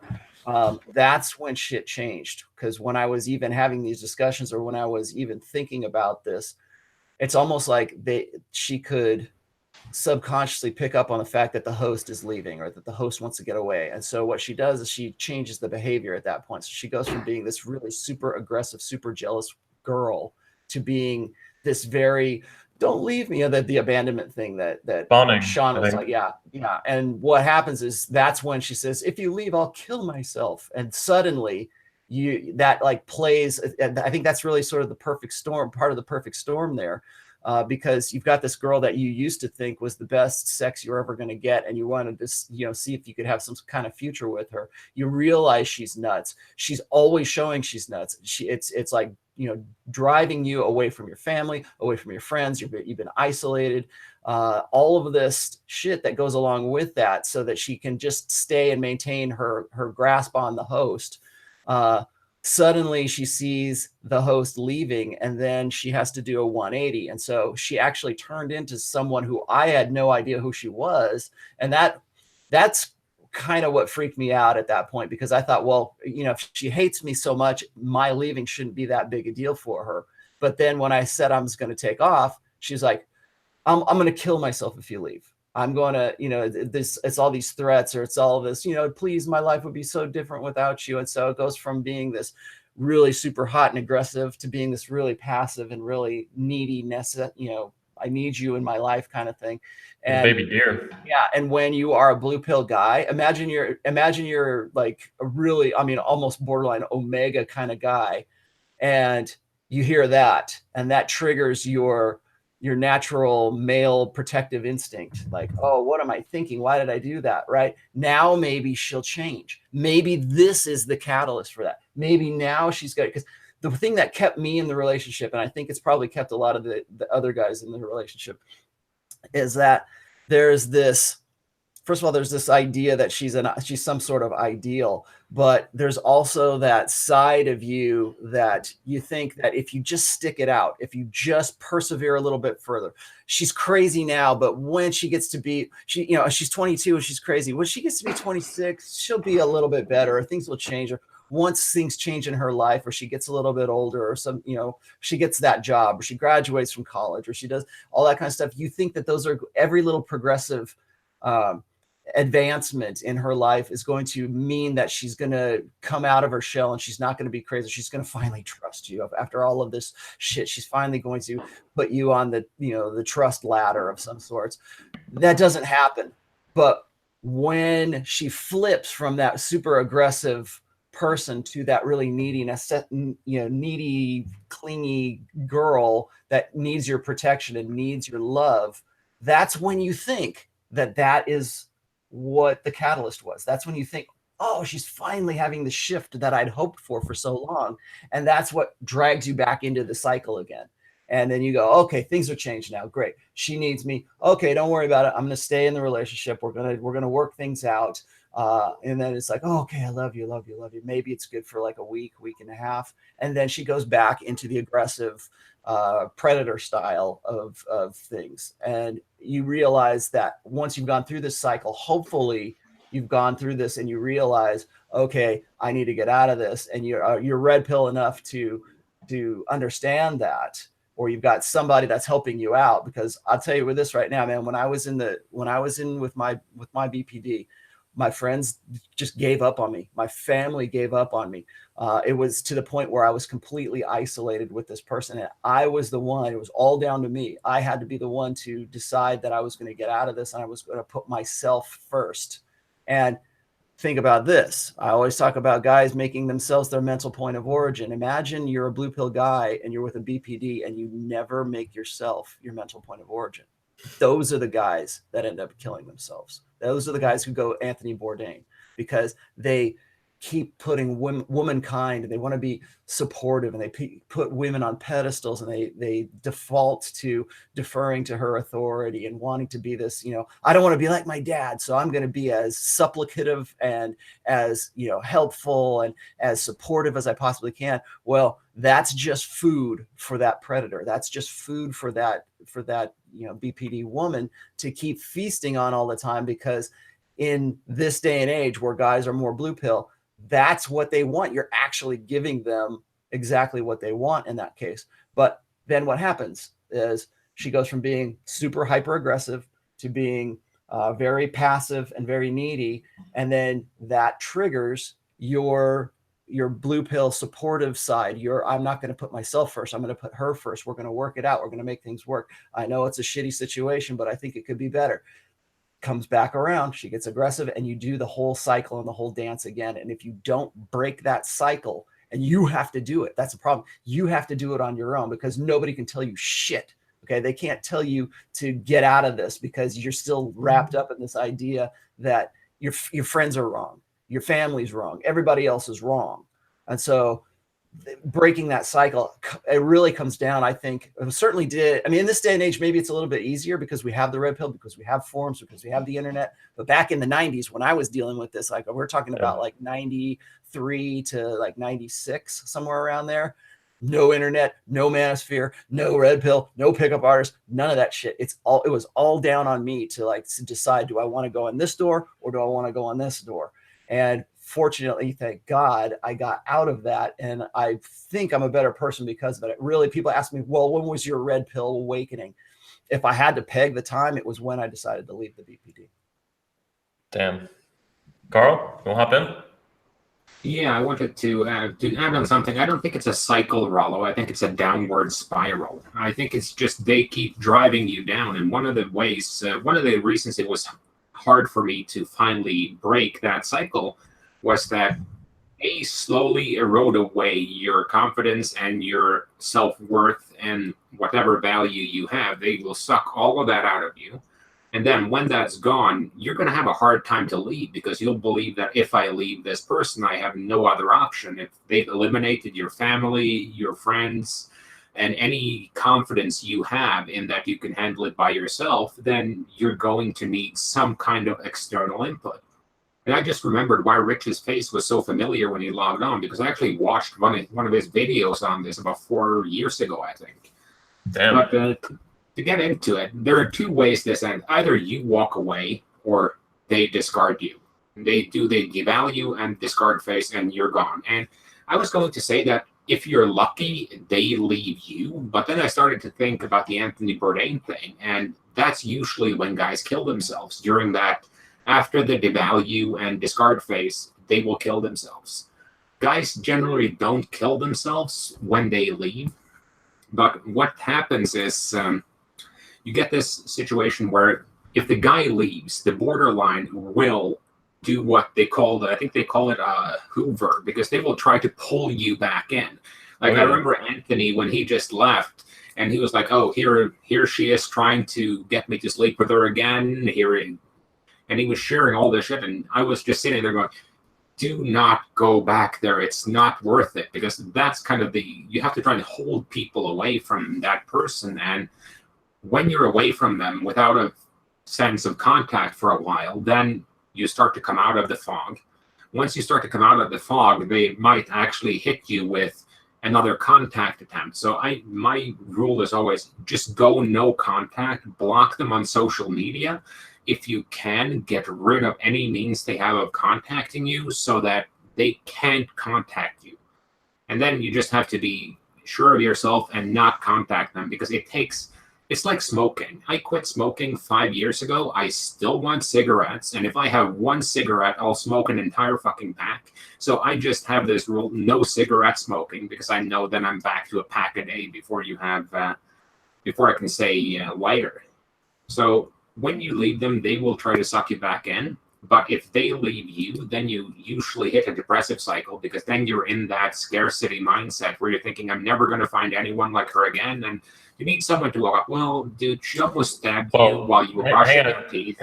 Hang on, Carl. Hopefully you never do find someone like them again. Although undoubtedly, statistically, you will bump into them.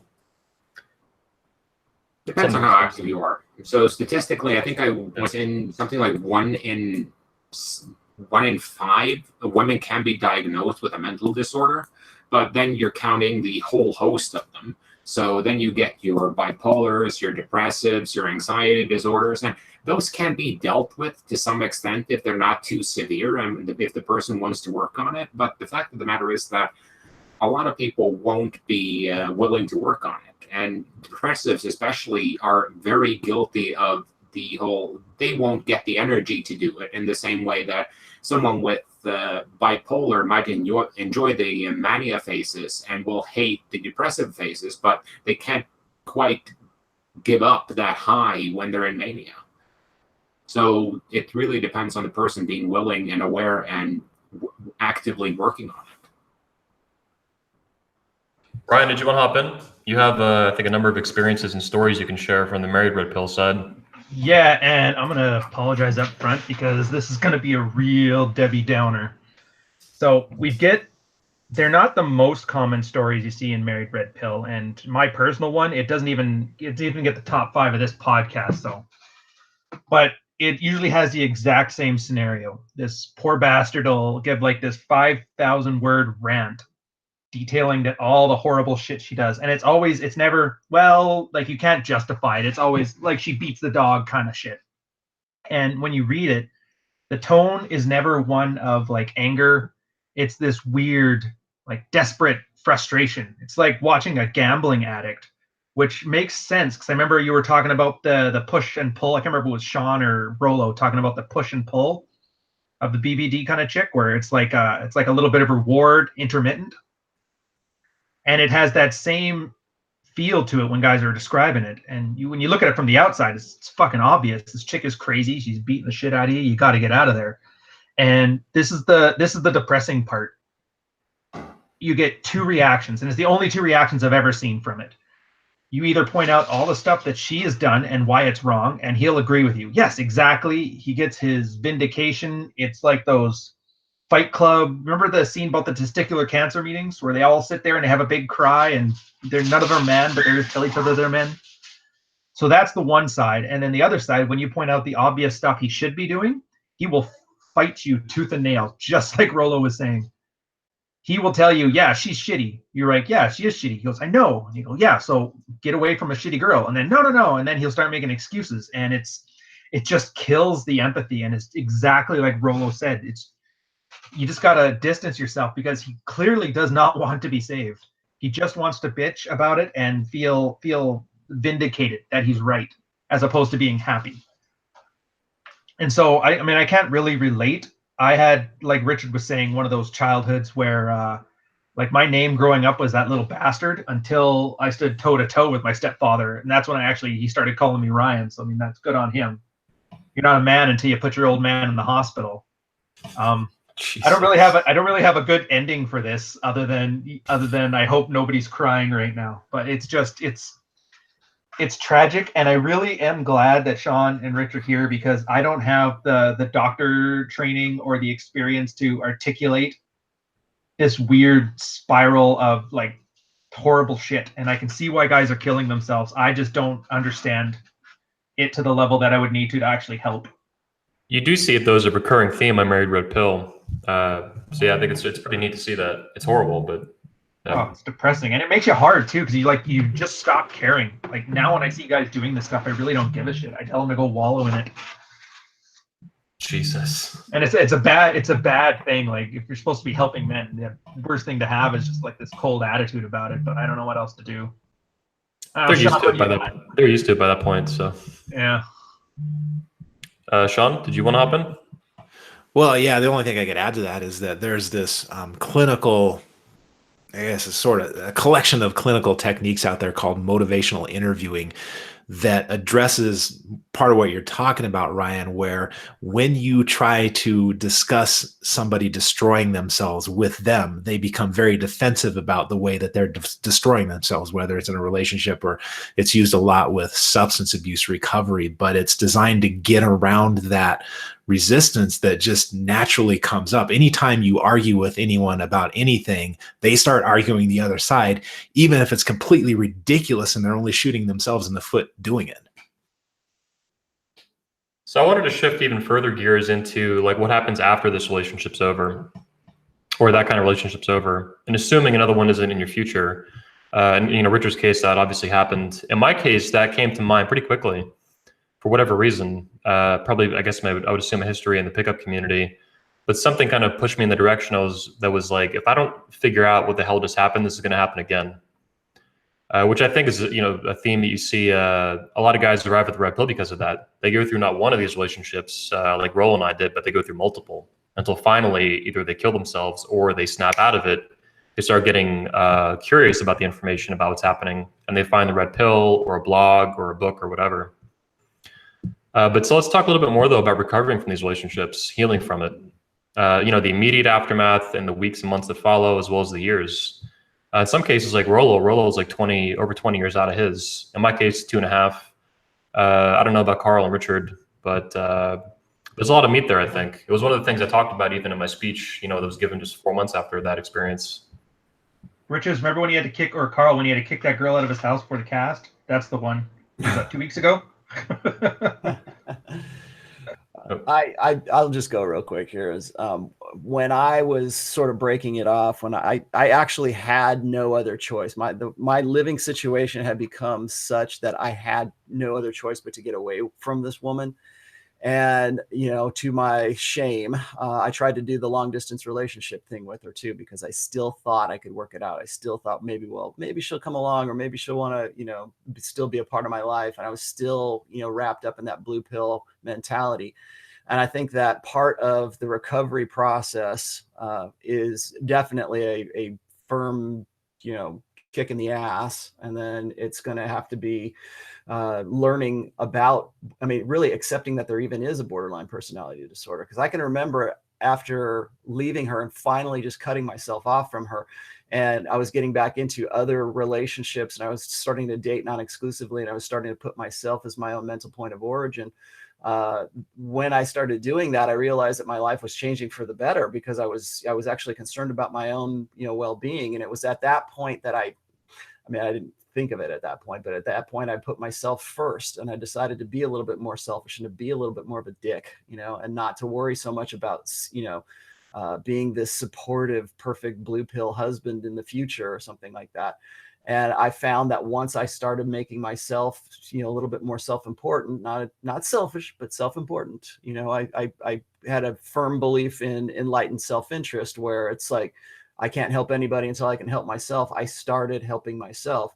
And part of that was, I'm like, fuck it, I'm going to start dating again. I'm going to go back to the happy-go-lucky kind of lesser alpha that I used to be back in the day, because I took a really introspective look at myself once I had cut myself free from all of that.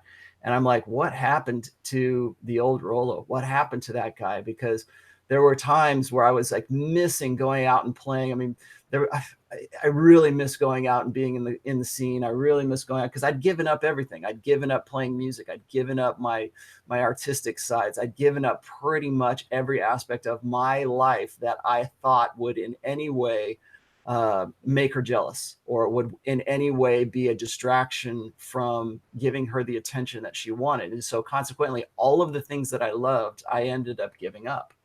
And so when I think probably part of the recovery process really should be a guy getting back in touch with his own, first of all, getting in touch with his own inner asshole. And then second of all, getting back in touch with the things he loved that he had to give up because he had to facilitate that relationship with that BPD.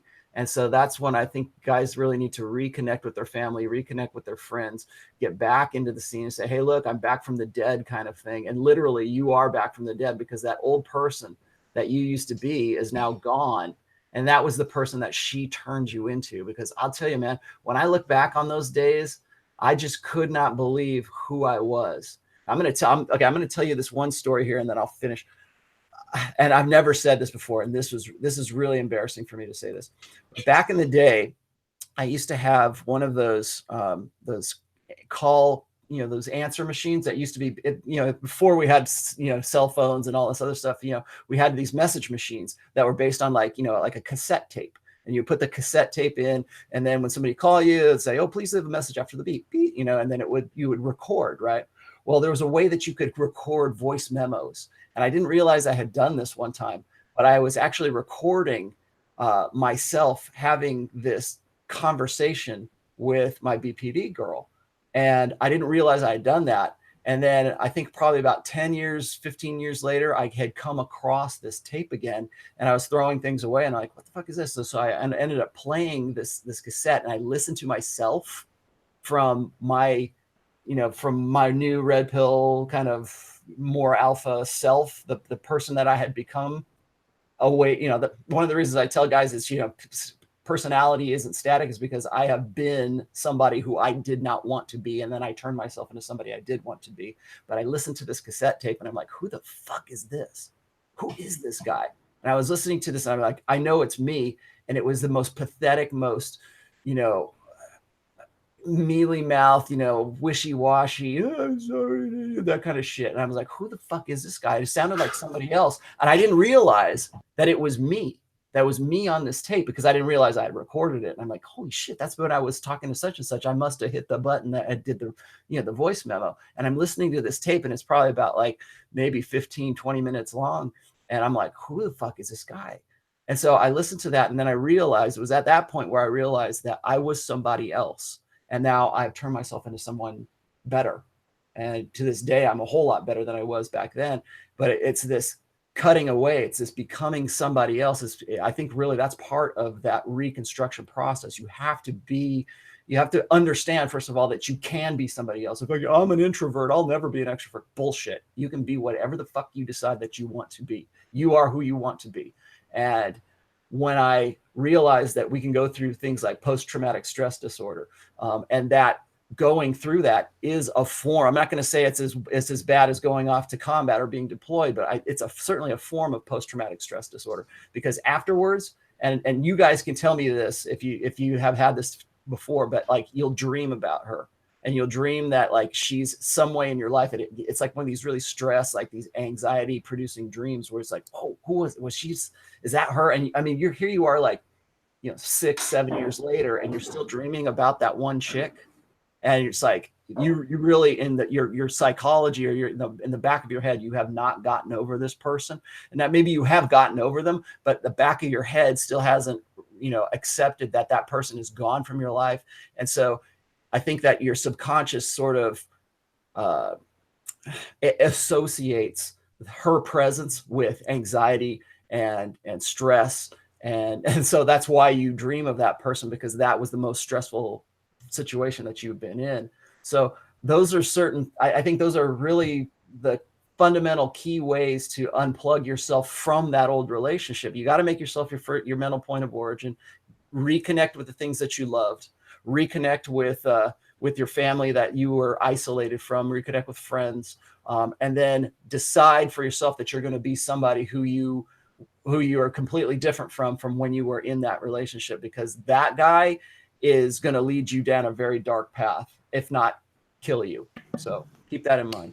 One of the books I wanted these stories of. I'm sorry. Go ahead. Just real quick, I wanted to show a book that I think Carl recommended. I saw a few weeks ago on Twitter called Splitting. I haven't read it yet, but apparently it should be really good for a guy going through a breakup, or particularly a divorce. It looks like a lawyer actually is one of the authors on it, an attorney. Carl, I think he specializes in high conflict divorces, and high conflict divorces and high conflict legal cases. That's a code word within the legal profession for dealing with narcissists, psychopath, and BPD women in legal cases, because they will make that process go forever. And there was a guy who asked the question here that I wanted to tackle, because Rollo more or less covered my entire how to recover speech. Basically, sleep, eat, train, go no contact, establish a group for support, and then you have to rebuild yourself. Let's get Sean in before we continue. Sean? Oh yeah, just a minor point. I'm really intrigued by these moments of clarity, like the one that Rollo described, where he heard himself on tape, and maybe be a good topic for a future episode. Like what is that moment of clarity for guys that brings them to a red pill awareness? Is it like one incident like that really hits them, or is it several incidents? Just kind of curious about that. Yeah. So Carl, did you have more to continue on with that? Yeah, there was a guy who asked a good question that I think we need to tackle in the chat, and he asked, can you talk about how to safely extract yourself from a BPD situation to avoid a lashback, rape accusation, domestic abuse accusation, etc.? Should you leave gradually or all at once? Are BPDs likely to lash back from leaving? And yes, they are, and not all of them are going to be equally bad from what I've read on it. But a good general rule is everyone has a recorder on their phone. Always have that recorder on. Once you realize you're going to leave, always record. It's better to have that recording and get a slap on the wrist for recording someone without their knowledge than it is to have no evidence on your side in a court case. I still have about 50 hours of phone recordings stashed just in case. So that's a good one. And also, I think you should leave all at once. This is like ripping off a Band-Aid. You just want to do it right away and be done with it. Because I read somewhere that the average person in an abusive relationship takes 3 attempts to leave. So if you do it halfway, you're not going to be able to. They will pull you back in. So I would say the best strategy is the same one they use with women who are living with abusive men. Just make sure they're out of the house one day, get all your shit, and get the fuck out. And exactly set up at a place they don't know, ideally, so they can't show up at your house. And, if they call the cops, then deal with the cops. If they say they're going to kill themselves, if a woman calls you and says, I'm going to kill myself, you call the police and you send the police to their house, and they will do a welfare check on them, because that's not your responsibility. But if they get the police on their door, you may get an angry email or phone call. Why the fuck did you send the police to my house? Well, you said you were going to kill yourself. I can't handle that. That's the police responsibility. And just keep it very clinical. If you have children with them, it's going to be a lot more difficult. And those are the men I really sympathize with, because if you have children with a BPD woman, a narcissistic woman, a psychopath, whatever, they're going to have to be in your life for the rest of your life, or at least until the children are 18. So at that point, you have to strategize better. And it's generally better to be the one, if you're married, to serve the other person with divorce papers rather than having them serve you. Yeah, and I would just, I guess, underscore that point that if you need to leave, yeah, I'm of the mind that get it done, don't mess around, don't relapse. But two things is, number one, get people around you, because this relationship has fucked with your sense of reality. It's messed with your head. You got to have a team around you. And the other thing is document everything. Even if you can't record everything, you can write down times and dates and people and topics of conversation and quotes. And it's, man, if you got kids involved, you really got to strategize about how to do this. Yeah. Yeah, what about, let's talk a little more about practical tips. Hey, look, just real quick, Rich, how did you go about getting out of your situation? How did you get to the point where you're at right now? Oh, you thought you were rid of us, huh? Yeah. I thought you just like seeing me squirm. That's what this is now. I was a real tough guy. Oh, I was tough. I was such a tough guy. I basically, at the time when we split up, I was paying 90% of the rent on a very, very expensive apartment that she insisted on getting, and I supplicated to getting. And I said, okay, finally, after weeks of going back and forth, and you were talking before about flipping between two strategies. One will be soft and weak, and the other one will be aggressive and manipulative, and they'll try and see which one is the one that's going to get you to go back into your hypnotic trance-like submissive state. And she was realizing that neither would. So she would just fly into these white hot rages. So in the end, I said, okay, we are now splitting up. I've packed my bags. I'm leaving. And I left. And I went to a hotel because we were in a foreign country. She had me move to a foreign country, by the way, because, yeah, I have my shit together. And from a hotel like 5 miles down the road, I was sat there and I was like, hang on.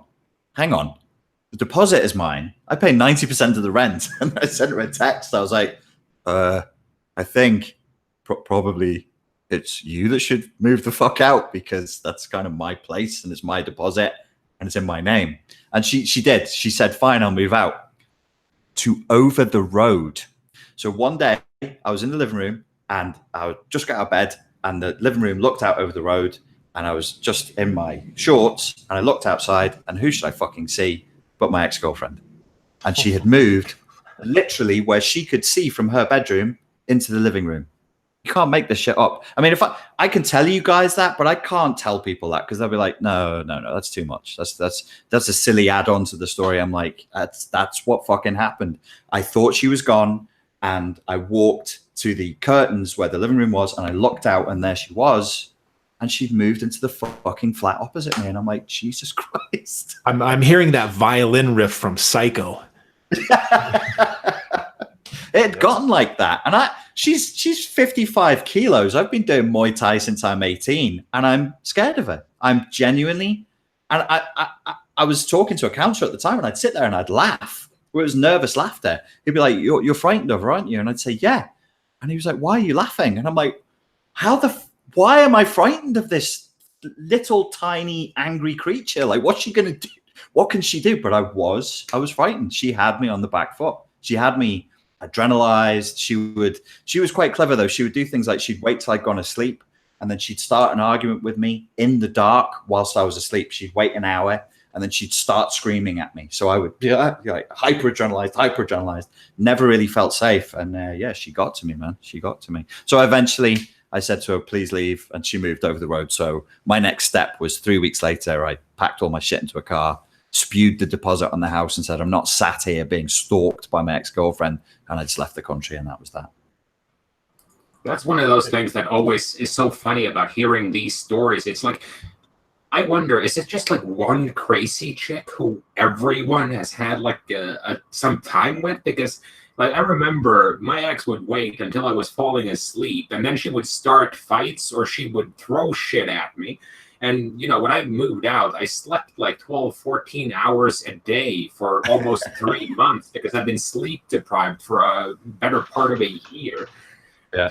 Just like totally random stuff, like throwing a glass of water or something at me while I was sleeping or something. So no matter what, like they would even do like welfare checks when you're in the bathroom because they don't want you to have any space where they're not in. It's like, I'm going to go take a shit. No, I'll come with you. She wouldn't. That's exactly what she would do. She wouldn't let me take a shit. And if it took too long, she would complain. I'd be like, I can't even take a shit. What the fuck? It's just a constant mental offensive. Maybe we have all dated the same. Maybe it's the same artificial intelligence. They're all Guys related. swapping They're notes. all Yeah, like there's not that much variation in experience. So just these swapping of notes, it's amazing how quickly like you get caught up. There's only like 6 scenarios with chicks, and we've just talked about 4 of them, so we're like good to go now. Hey, Rich, let's talk a little bit about CPTSD and recovering from that. We'll even describe what that is relative to PTSD, which people are more familiar with. So PTSD is this. I got this from I was discussing it with my brother-in-law, and we'd just been to a shooting range together in America for the first time. He'd never shot before. I'd never shot before. And we tried a combat shotgun and we tried a .357 revolver. And this is where the analogy came from. So he wanted me to explain what I do. And I was like, the PTSD is usually singular. So you have a single incident that you can recall in conscious memory, and it has visuals, auditory, and kinesthetic feelings associated to a particular event. The brain makes a simple connection between driving in a car and an IED going off, and the amygdala will replay. The danger of driving in a car is that you could be blown up and you'll spin and you'll hear glass shattering and people screaming and radios going off and whatever. That's a singular event. All of this crosses over, by the way, of course. The complex PTSD is what is left on the target after you've gone at it with a combat shotgun, which is you shred it. So there's just thousands of little tiny pellets that have just cut this target in half. And it's no one thing. Now, the difference is because it's multiple traumatic events that are both visible and invisible, implicit and explicit, you can never really put your finger on it. And because of that, it tends to dwell in the unconscious. Now, if I have PTSD, I can say I'm scared because an IED went off or somebody was sniping at me. If you have CPTSD, you say, I'm scared because, I don't know, I guess I'm just crazy. So then you start layering in guilt and shame on top of that. Then you'll see a therapist who doesn't really know what they're doing. They'll do a cack-handed job. They'll make it worse. They'll re-traumatize you. The key element is with the PTSD, you know what a flashback is. It's the same as a psychedelic flashback, an acid flashback. Something reminds you of the event. You see what you saw, you hear what you heard, and you feel what you felt in that moment. That's a PTSD flashback.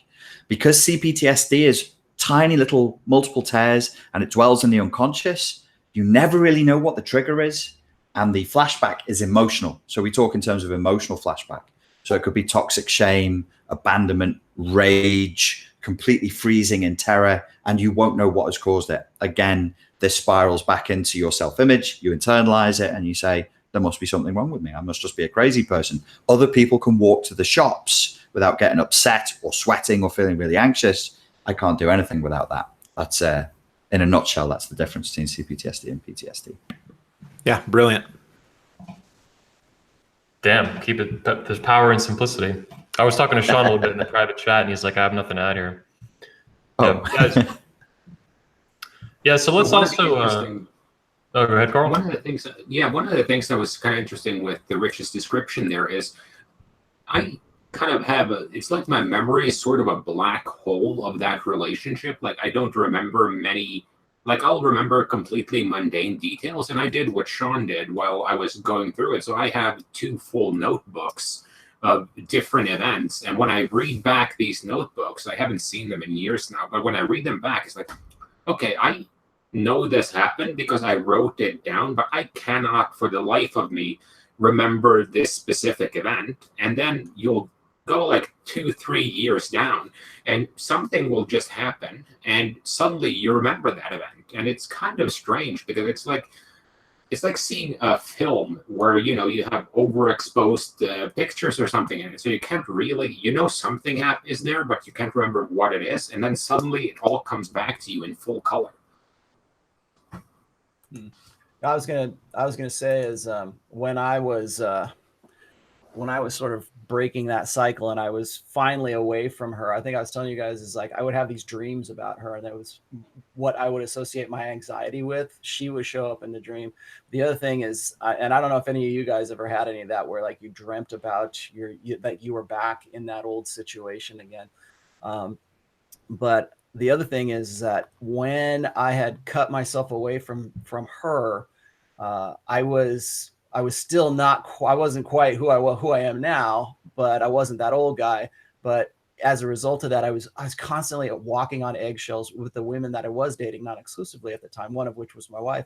But I can remember having to sort of give myself permission to be that guy, to be more self-concerned, more self-interested, and to like there were times I can remember when we would be at some promo or something that I was doing, and my wife, there'd be girls there, and my wife would come over and say, she's pretty attractive, right? Which is something my BPD girlfriend would have flipped out.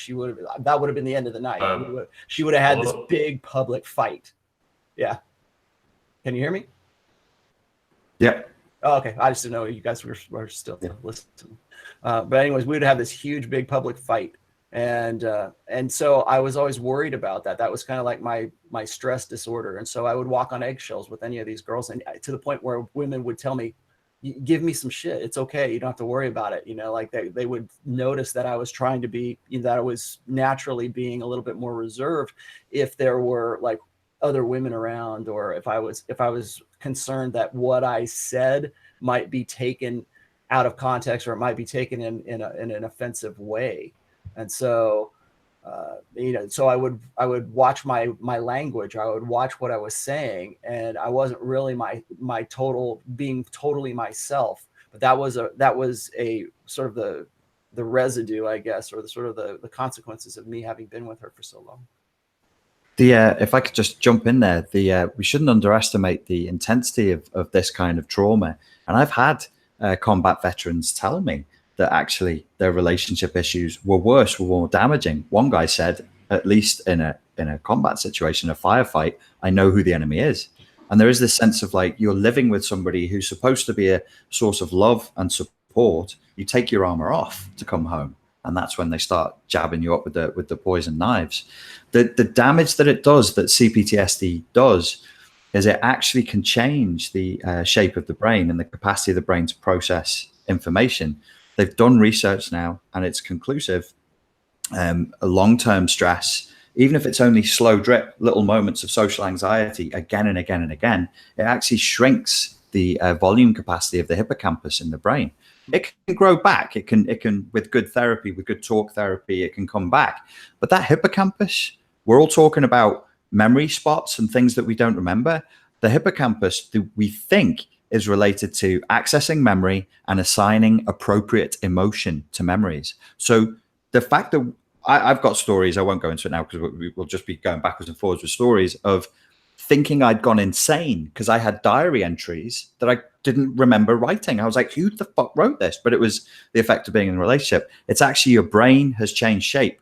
It's under such bombardment from the stress and the adrenaline that you're living under. The hippocampus shrinks, and you can no longer access memories in a way that is effective and appropriate anymore. So the intensity of this trauma, absolutely, like Carl was saying, it can knock you out. It can have you totally dissociating because you just can't cope with how goddamn awful it is. Yeah, and most of it's non-physical, so it's not even taken seriously. That's one of the things I pointed out in my talk that people got really pissed off about.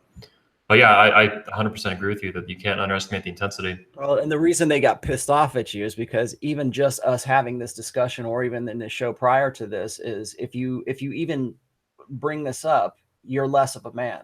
You know what I mean? Because it's like sort of like that. You think you're a victim, and you can't ever believe that you've been a victim of anything.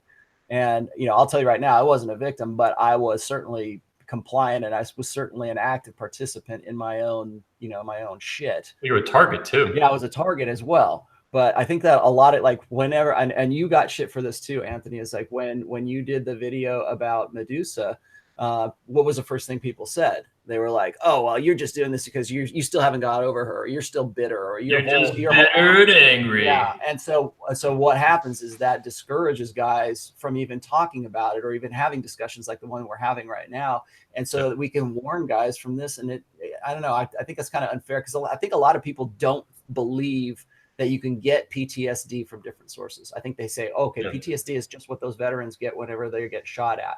And they don't understand that. I mean, just for us to say, I have PTSD because of a BPD woman, people are going to say, oh, well, you need to man up. You just didn't toughen up enough, or, there's something wrong with you. Get over it, you pussy. Yeah. It wouldn't usually be veterans that do. The ones that I've spoken to, they're very, very open to it, and they're very, very open to understanding the roots of the psychological problems. It's keyboard warriors, like veterans who've seen their friends descend into alcoholism. And, one of the reasons for me wanting to be here and chat to you guys and be more involved with the 21 Studios is to stop guys from killing themselves, because they're isolated. They can't process this shit. And eventually they just go, there's no way out. I'm in pain. I may as well be dead. We've got to stop that. That's not okay.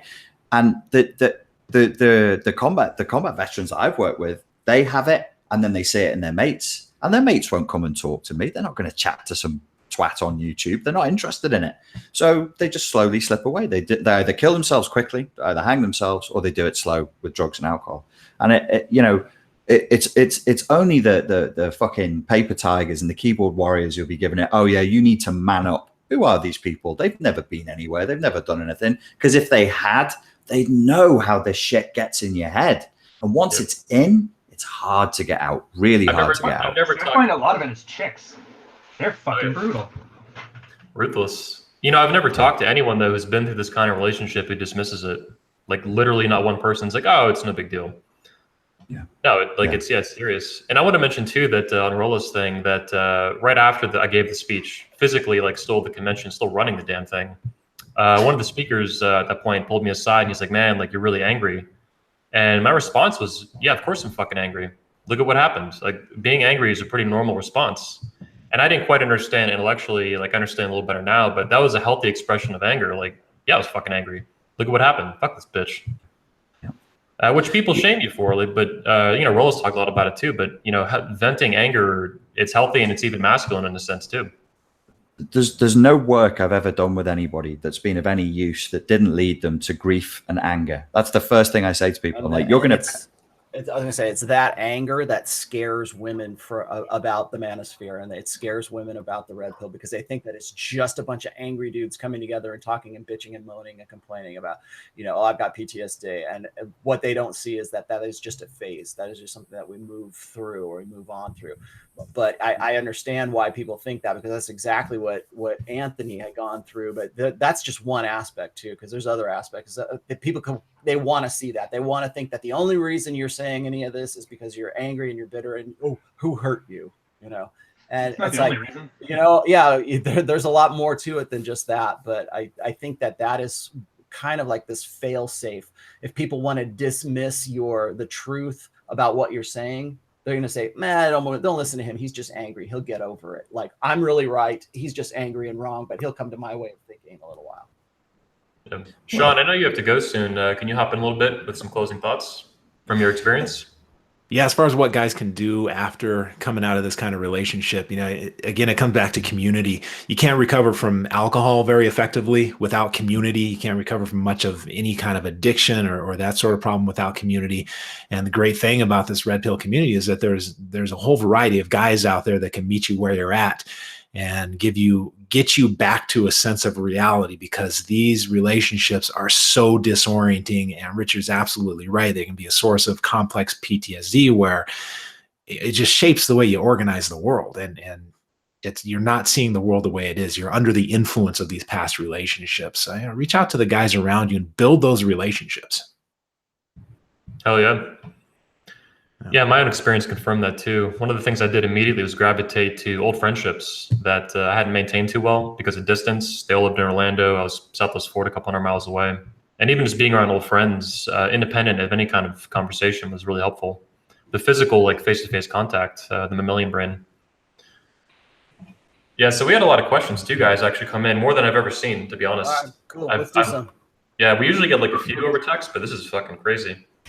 I want to throw in one more thing to kind of build on what Rich was saying there, because one thing is the complex PTSD and the various things that are subconscious. But one of the things I found when I analyzed my own notes is that their BPD women especially are very good at behavioral conditioning, because they will slowly, I read B.F. Skinner after I got out of this relationship, and it's kind of the same thing that they do in the relationship, because you learn that, okay, I have to have blinders on, because if I don't, I get a massive reaction.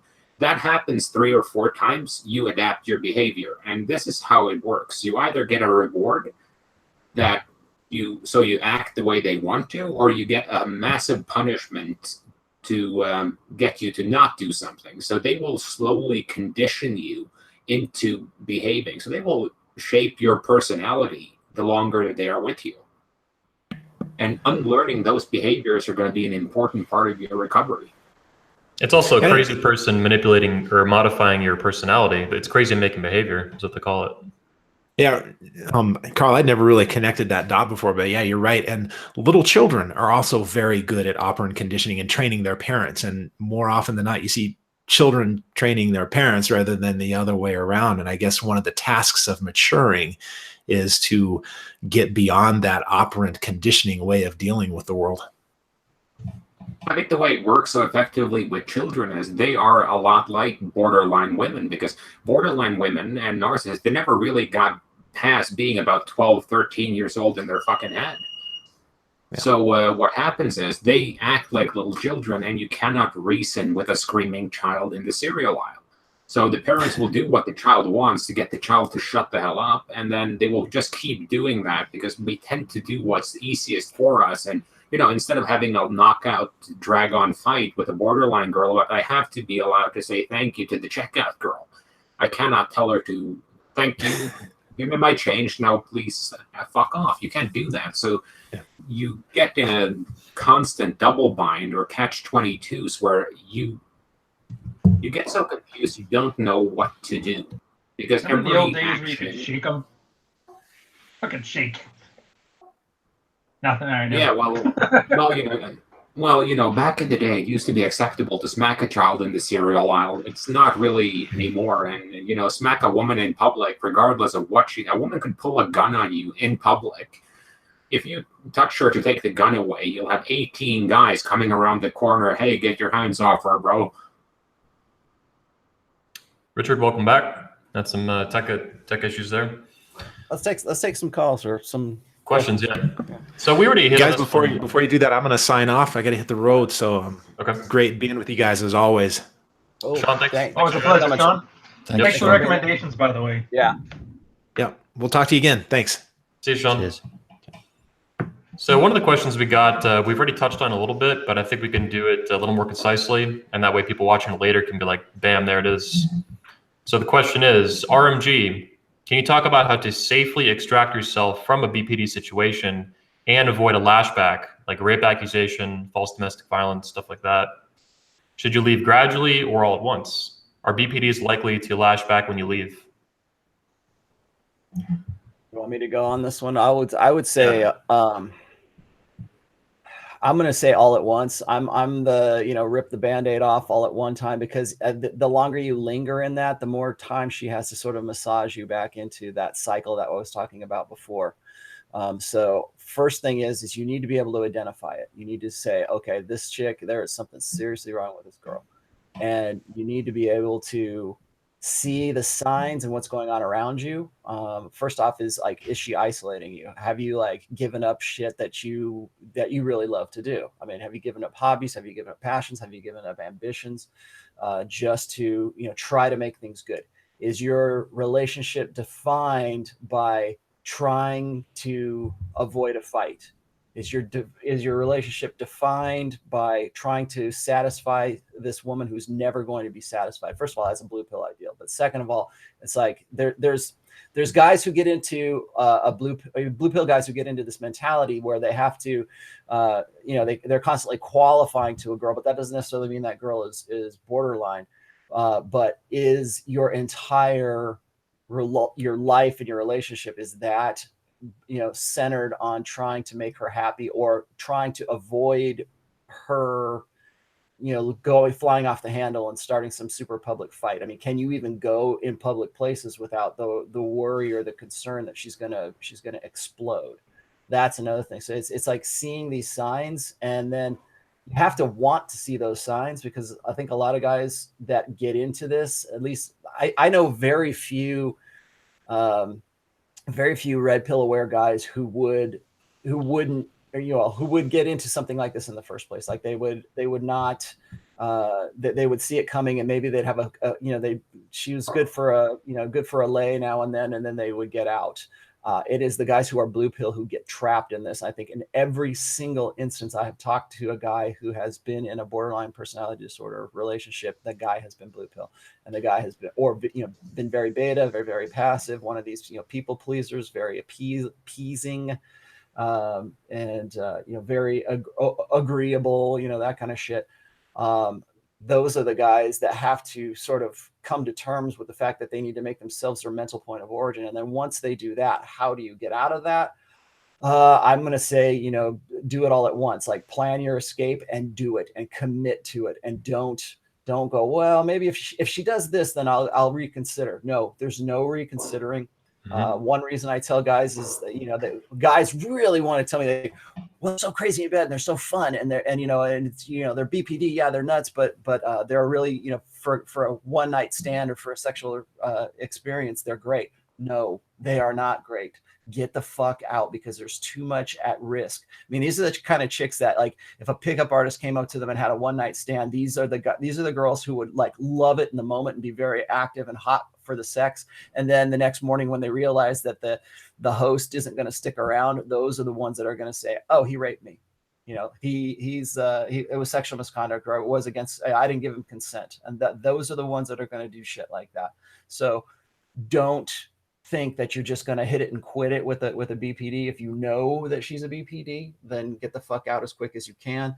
Reconnect with your friends, like Sean was saying, reconnect with your friends, reconnect with the stuff that you used to love, and focus on that, because you need to find a refocus, because you've probably been living in this relationship that has been, like centered on her, where you've given up all this stuff, but your attention, you wake up in the morning and you're thinking, okay, what am I going to do to make this bitch happy? And you're going to keep looking into that and keep, trying to find that cure. And that becomes your hobby.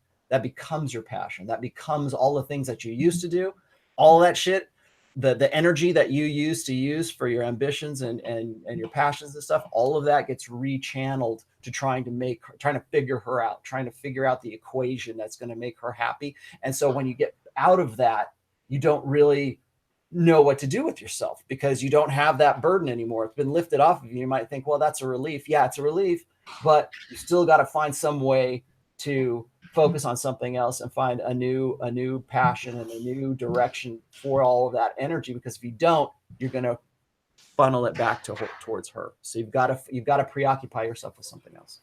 So I wanted to add here, just from my own experience, like what I did that I don't think I've shared before publicly. So I did try to do it all at once, and I got pretty close. I moved out. We lived together. We cohabitated in a house down in Southwest Florida named Medusa. I moved out within a matter of days across the state, and I got most of my things. But there were a few big things I left at the house. A workout machine that I'd gotten through the convention, bed, big furniture, shit like that. And I was like, I need to get this shit at some point.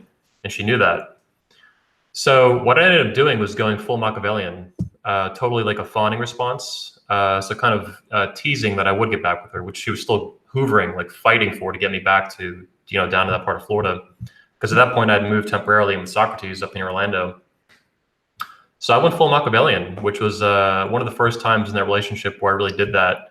And it wasn't malicious intent, but it was full intent to protect myself, protect my things, get that shit and completely fake her out, which I thought was the safest thing at that point. In addition to that, I also looked up at the time the laws in my state regarding statute of limitations for false accusations, rape accusations, domestic violence accusations, stuff like that.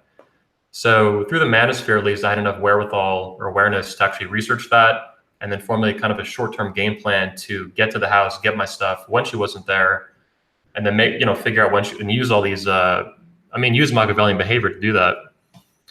So I guess you call it fighting fire with fire. And I didn't have a huge awareness of it, but I had enough skill with it to pull it off. And she would, and to kind of put a final point to that, she was absolutely stunned that I did that at that point.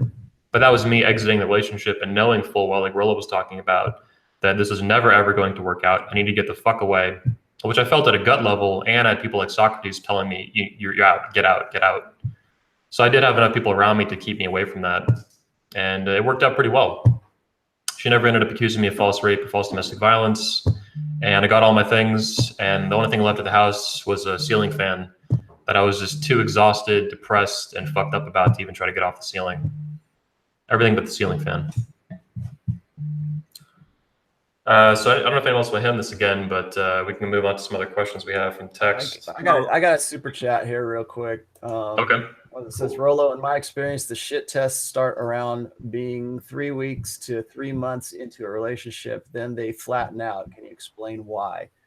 I don't know if that really relates to what we're talking about here. I'm gonna refer you to a post that I have. It's called Acing the Test. Look that up on I'll post a link to it in the chat here. Let's go with something else. We need to stay on topic. Yeah, we'll have to wrap up eventually too. I think it's been about. We're getting close. Yeah. So a lot of the comments we got through the text were actually not questions but comments. Let's see what else we can get here. So this is kind of interesting. This is, I think he's relating this to BPDs too. So the question is, what's the first thing to look for when a woman is using sex or sexual advances to cloud your judgment? So I think he's asking, like, what's the first tip off that something's wrong when sex is involved and you're getting intimate, rather than just the chick's into you? Well, one of the things, I dated a girl once. She was an interesting cookie because she had anxiety, had a pretty bad anxiety disorder, but she used sex as a coping mechanism and as a defense mechanism. So I kind of got the training on spotting a woman who's using sex as a tool for something. And what you want to look for is the situation similar but strange? Like, when does the sex come? Because usually there's a certain predictability to it. That's why PUA, the escalation ladders, actually work pretty well. It's because it's a pattern of behavior leading up to sex. But if it's just kind of random, like she had a bad day at work, you come home and she rips your clothes off, or if suddenly you've told her no and suddenly she wants sex, you kind of want to keep, it's like a used car salesman. You always want to keep an eye out for what are they doing in this moment leading up to the sex. Because women are predictable, but women who are doing it for an ulterior motive are different. Like if your girl always brings up something she wants to buy after you have sex with her, that's a pretty good sign. Yeah. Gotcha. Ryan, did you want to hop in on this? Just a recommendation then for guys. Dr. Cindy Miston has a great book, Why Women Have Sex. It's a good read, and it really lays out a lot of these kind of motivations. It's kind of tangential to the BPD conversation here, but if you've got the spare time, it's definitely worth it. Yeah, something I wanted to kind of follow up with you there, Ryan. So my contribution in this answer is I think the red pill is a very useful tool for avoiding toxic relationships with cluster Bs and otherwise. So in my mind, that's where, as like a major tool, it's going to protect you from these kind of relationships, because any kind of manipulation or behavior you're on the lookout for, if you're red pill aware enough, it doesn't matter if she has a disorder or not. The minute you sense something's off, your guard should go up. Oh yeah. So I think that's. In my mind, I call it the nuclear triad of protecting yourself from crazy bitches. So you have prior experience, like most of us here on the panel have a lot of. So you sense it, like, oh, I've been through this before. I'm gonna fucking cancel that out. Another one is red pill awareness. So not just prior experience, but red pill awareness in general, and including an intellectual and game applied, real life applied version of it. And then the final one would be like someone who studies it professionally, whether this Richard or Rollo even in school, and then obviously Sean, who was on earlier.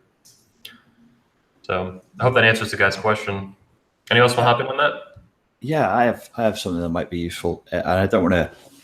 Shouldn't take individual cases and generalize too much, but in the two instances, the three instances where I was with a person who I believe had proper personality disorder, the sex was it happened in a slightly odd way. They were ultra submissive and made a point of sort of saying, you can do whatever you want to me the first time. So they were kind of presented themselves to me as kind of sex dolls almost. And that was consistent in all three cases. On the first sort of available instance where it was conveniently possible, instantly they went to that level. And I think looking back that they did that because a narcissistic personality, a cluster B personality, will try and gauge what they think you want and give you that. And I think they looked at me and thought that's what I wanted. But I was like, in all three cases, I was like, that's actually a bit of a turnoff. It was very odd. I don't know if anybody else had any experience with that. A kind of a robotic. Now you can do whatever the fuck you want to me, and I'm like, it's date number one, love. Well, they have no boundaries, or at least in that they're taking all the whatever boundaries they have, they're taking off. Yeah, the flexibility is amped, like everything else they do. True. Yeah, if they give up anal and they don't want anything, and there's no alternative motive for them to do so, be suspicious. Yep. If it's too good to be true, it probably is. Yep. Yeah, so we have some more, trying to get some more comments in here. These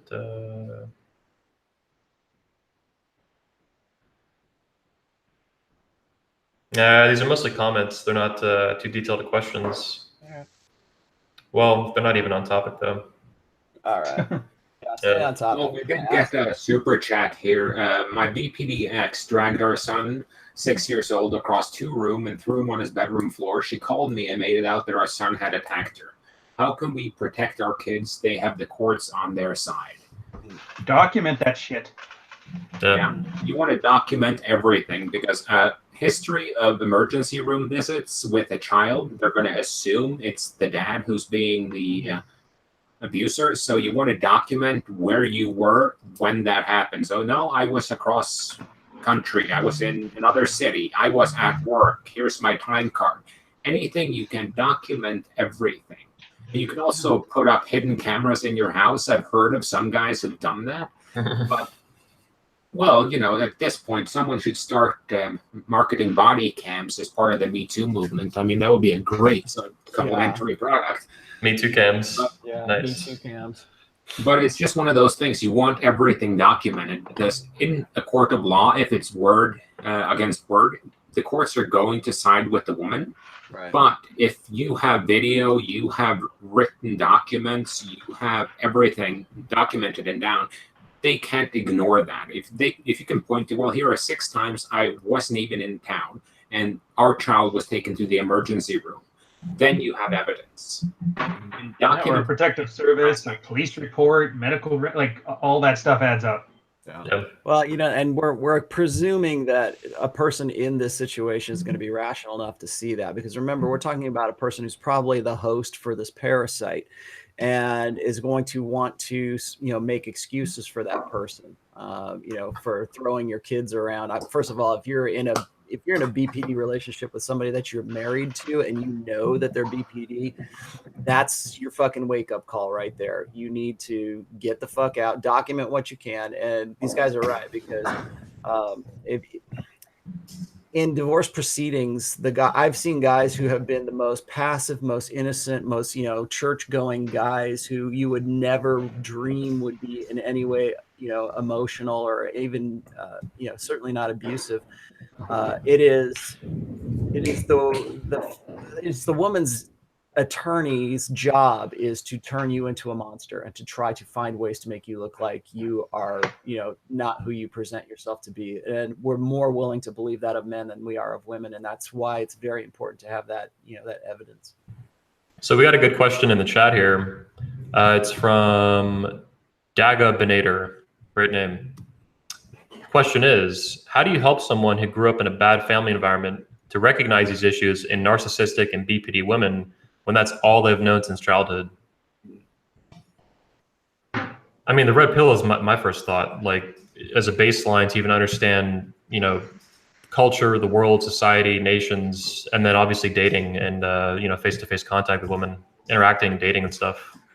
I think we talked about this a couple of weeks. I think me and Rich were talking about this not too long ago. That like it's very difficult to unplug guys. First of all, second of all, it's almost more, I think, difficult for a guy who is a guy's family, particularly if you're in BPD, because most of the time, part of that BPD plan is to isolate you and to make you. It's almost like gaslighting in a way, that they're trying to make you think that your parents are against you, your brother's against you, your friends are against you. He just doesn't like me, or you know, that kind of stuff. And it's really a part of isolating you. And so these guys are usually isolated to begin with. So be prepared for something like that. Be prepared for the fact that your friend or your brother or whoever you're trying to unplug. I mean, unplugging guys from the matrix is difficult enough work, but unplugging a guy from a BPD relationship and trying to get him to be red pill aware is a really tall order.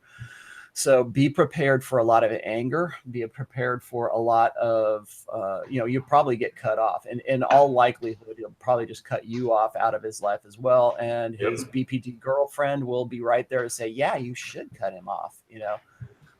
So I've seen this happen a few times now since my relationship with Medusa. So understand that if you're trying to do that, you understand what you're up against. You're up against this guy who has been gaslighted, and you're also up against the woman who really who's going to give him sex as a reward for blowing you off. So remember, in fact, I can remember times where I had friends of mine, long-term friends of mine, who would try to tell me there was something wrong with this chick, or they would, you know, the few times we would be out socially, she would not like them. She's like, I don't like that guy. He just gives me the creeps. He doesn't like me the right. And it's like guys who see through that and they say, I know what you are. I know exactly, you know, the kind of woman that you are. I know that you're BPD, whatever. And when the jig is up, or when somebody outside the relationship understands what's going on, you can expect that she's going to try to find some way to disqualify you or isolate her victim from you. So remember, you're going to be not fighting him, you're going to be fighting her, and you're going to be fighting her through him as a proxy. So the stuff that he's saying is not necessarily, you know, him in his right mind. It's him repeating what he thinks his BPD woman wants him to say, because that's what he's going to be rewarded for. So bear that in mind. So what can you do? I would say the same thing you would do with any other red pill guy. And unfortunately, you're going to have to wait until this guy is in some sort of trauma. You're going to have to wait until it gets so fucking bad that the guy is willing to listen. Because I'll tell you what, man, when I was with mine, you couldn't tell me shit. My younger brother tried to tell me, he tried to say, you need to get out of this. This is fucking bad for you. And here I am crying over it and going, no, she's really good. If I could just find some way to get her, you know, come around, blah, blah, blah. You know, and then when the people who care about you give up on you, that's when you're truly fucked. Because like I said before, it's up to that guy to really get himself out of that situation. But if you are bound and determined to try to get a guy out of that, just go in with a full knowledge and knowing what you're up against. You're not fighting him, you're fighting her. Carl? The childhood point is kind of important too. And the best analogy that I've ever stolen on the issue is that growing up in a dysfunctional environment is like being raised with earmuffs on, because normal people, they will drop out when the volume gets to 4, but since you've been raised at, you know, a 7, your tolerance might be 13 or something before you get out. Like if your mother is BPD or narcissistic, especially for men, they tend to raise 2 types of sons. They either raise narcissists or codependents. And a lot of the guys I see getting into these relationships and struggling to get out of them, they're guys that have been caretaking their BPD mother their whole life. So their girlfriend is basically their mother. And they're like, okay, I know how to deal with her. I've been dealing with her. And their mother has shaped them into this perfect little caretaker for a girl with serious BPD issues. And they would rather sacrifice their life for her, then realize that, okay, this is not good for me. It's what they've been doing their whole life. It's what they've been trained to do. And there's very little you can do with them. A guy who's had experiences before in good relationships and has a solid family, etc., will be able to rely on them. But in this case, you can get triangulated between your BPD mother and your BPD girlfriend. And if you're really unlucky, you'll have a narcissist as a dad too. And then you basically have three crazy people who are fighting you and fighting each other because they don't share well. So if you have a BPD mother and a BPD girlfriend, they will fight tooth and nail to have all your attention. So they will fight each other, but they'll both tag team you in order to keep you in that vulnerable position. Well, I got this one. I think Rich will take this. I got this one question. It says, is alcoholism a sign of BPD? And by the way, thank you for that big $20 super chat, by the way. Rich? Is alcoholism part of it? I'm going to say yes. It just depends on the chick. The girl that I was with was not necessarily an alcoholic, but I could certainly see how that would be part of it. As far as I'm aware, it is typically associated with borderline. I could say, what do you call it? Anecdotally, I've noticed a direct correlation. There's something in alcohol as both a disinhibitor, an anesthetic, and sort of having its barbiturate effects. But I think when somebody has very, very spiking emotional responses to everything, it provides them with a degree of relief. In the earlier phases of drunkenness, and I probably shouldn't be saying this publicly because just don't take this the wrong way, it's anecdotal. I have noticed that some borderlines actually improve. I suspect, but I can't say for certain, this is because what drives borderline personality disorder and what drives narcissism is a deeply inflamed superego, and the alcohol actually switches that off. So they cease to be as critical of themselves, and they cease to be as critical and punishing and obnoxious to other people. Obviously, then once they've got past out that sweet spot with the alcohol, they'll just become even more emotionally dysregulated than they were before, and it'll be worse. But yeah, I've seen a definite correlation, especially with male borderlines, for alcohol being their drug of choice. Well, there's also a thing with, I just put this in chat, but substance abuse is very common with the entire cluster B area. It's very common with most mental disorder because a lot of people will self-medicate with various substances. That's why a lot of people who get off drugs end up becoming addicted to working out, because it's the same kind of rush, but it's less destructive. Ryan, did we have a question from one of the chatters too? Modern life dating or something like that? Yeah, he was asking about the reciprocal. How do you get your mom out of a situation where she's with a BPD man? So it's out of my wheelhouse. I don't really have an answer for that. I'm not sure how to deal with men in a dating.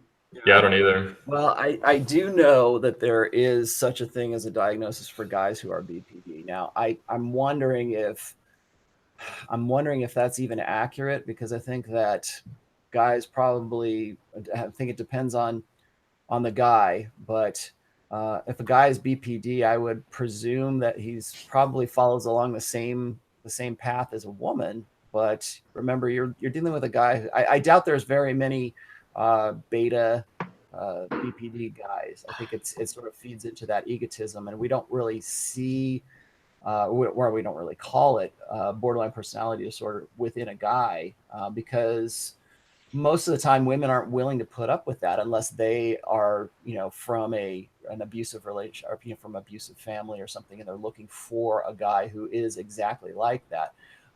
The incidence of BPD is far lower in men than it is in women. That's the first thing, which is actually one of the reasons why a lot of people question whether or not BPD is actually accurate. And it's just like, women are just like varying levels of crazy, and you guys just happen to go with some super crazy ones. Well, when it comes to guys, I mean, they're still willing to throw it out there that guys can suffer from BPD. But I think that we're less inclined to see them as borderline personality disorder and more like, oh, you're just being a typical guy, or you're just this Machiavellian dude, or you're just this super domineering guy who has to have everything his way, and you're an abusive asshole dude. Well, I'm wondering if because I haven't seen any studies, but I'm wondering if there are studies out there that have compared the differences between just a guy who is an out and out, abusive son of a bitch, and then the guys who are borderline personality disorder. Because I think that the things that a guy who would be BPD would do would be, most women would be very unlikely to tolerate unless they themselves have some sort of personal damage. Well, it depends probably how good looking the guy is too. I mean, shit. Rich, did you want to hop in on this? Yeah, I wasn't actually going to say, but frequently guys who've been diagnosed BPD are pretty, and you might very well find that he's younger than her and prettier than her. In fact, I'd put money on it. And probably what's happening is he's got the BPD diagnosis because he's a narcissist, but he's very vulnerable and he's very shy and he's capable of saying sorry, and he's addicted to his own victimhood, and he really wants a lot of sympathy. Apparently he's a manipulator and he's in his 50s. Okay. So I don't know, he might be in her 60s, so I'm going to get some clarification here. We need the age difference. It's important. Where I was going with that was possibly that she might have a sort of a caring or a mothering instinct that's being manipulated in her. Now that might be because of infringements between her mother and father. She might feel guilty about the way her mother abused her father. There's all kinds. This woman that he's describing is my typical client. Most of my clients would fall into that age group in this category of having like a parasitical man latch onto them. They come to me saying, oh, this person's a grandiose narcissist. We have a conversation, and a lot of times we find out actually this guy's probably vectoring in for borderline personality disorder, possibly overlapping with psychopathy. One thing I wanted to add is I think Rollo does a really good job in his blog and his work describing how basically concepts that we use are they're placeholders. They're placeholders for behaviors. So BPD, NPD, all this stuff, like it's useful to classify and organize the information. But at the end of the day, it's like the Joe Navarro thing, like what's danger and what's not. So this kind of comes to mind. It's like, what is the guy? Is he a psychopath? Is he BPD? Is he just a manipulative fucking asshole? Yeah, I mean, these words are all just placeholders for how we try to organize behavior. Alpha, we should do a whole show on how these terms are like abstractions, because everybody wants to define what alpha is, but it's funny how alpha is really ambiguous, and it's like some sort of nebulous idea for what a guy should or shouldn't be, but everybody knows what a beta is.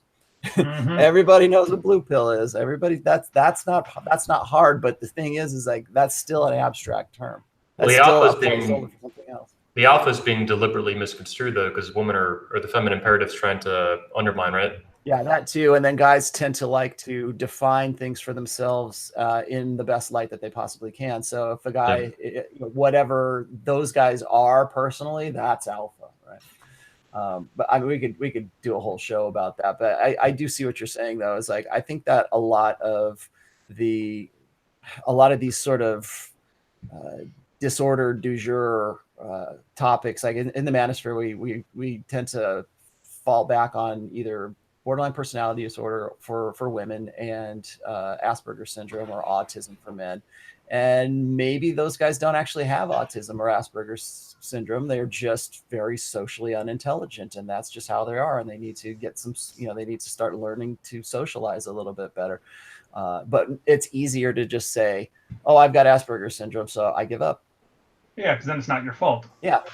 It's the genes, I also think that I think we tend to attract a certain type of guy. I've actually been writing an essay about this because a lot of the guys that at least come to my blog are very engineer-minded men.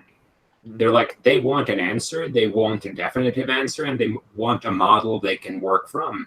And that's why a lot of these guys get extremely good at game when they start applying it, especially mystery method type game, because they will take something and they will apply it like a mechanic until it works, but they have a very hard time with things that aren't literal and abstract and absolute. And that's kind of the problem. And I was discussing this with, I think, Ryan in DMs on Twitter the other night, that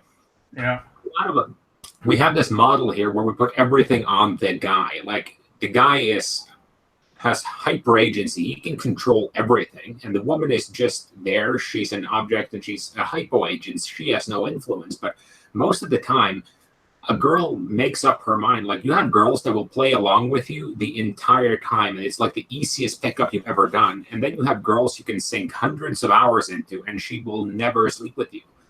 And the girl is an important piece here. Like you can display all these alpha behaviors, but it's not a lock that will always, a key that will always work. And that's one of the reasons I like reading Krauser, because he's been very honest on the fact that he's probably one of the best day game guys in the world. And he still has a fairly low success rate because it doesn't work on everyone. And he's calibrated, he has everything down, and it's still not a cheat code.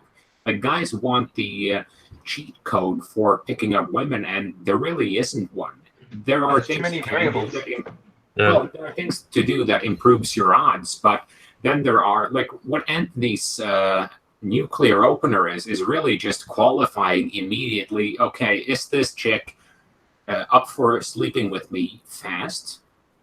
Will she play along with it? Or is she not? So what he's doing is just he's filtering for one specific type of woman who responds to that opener.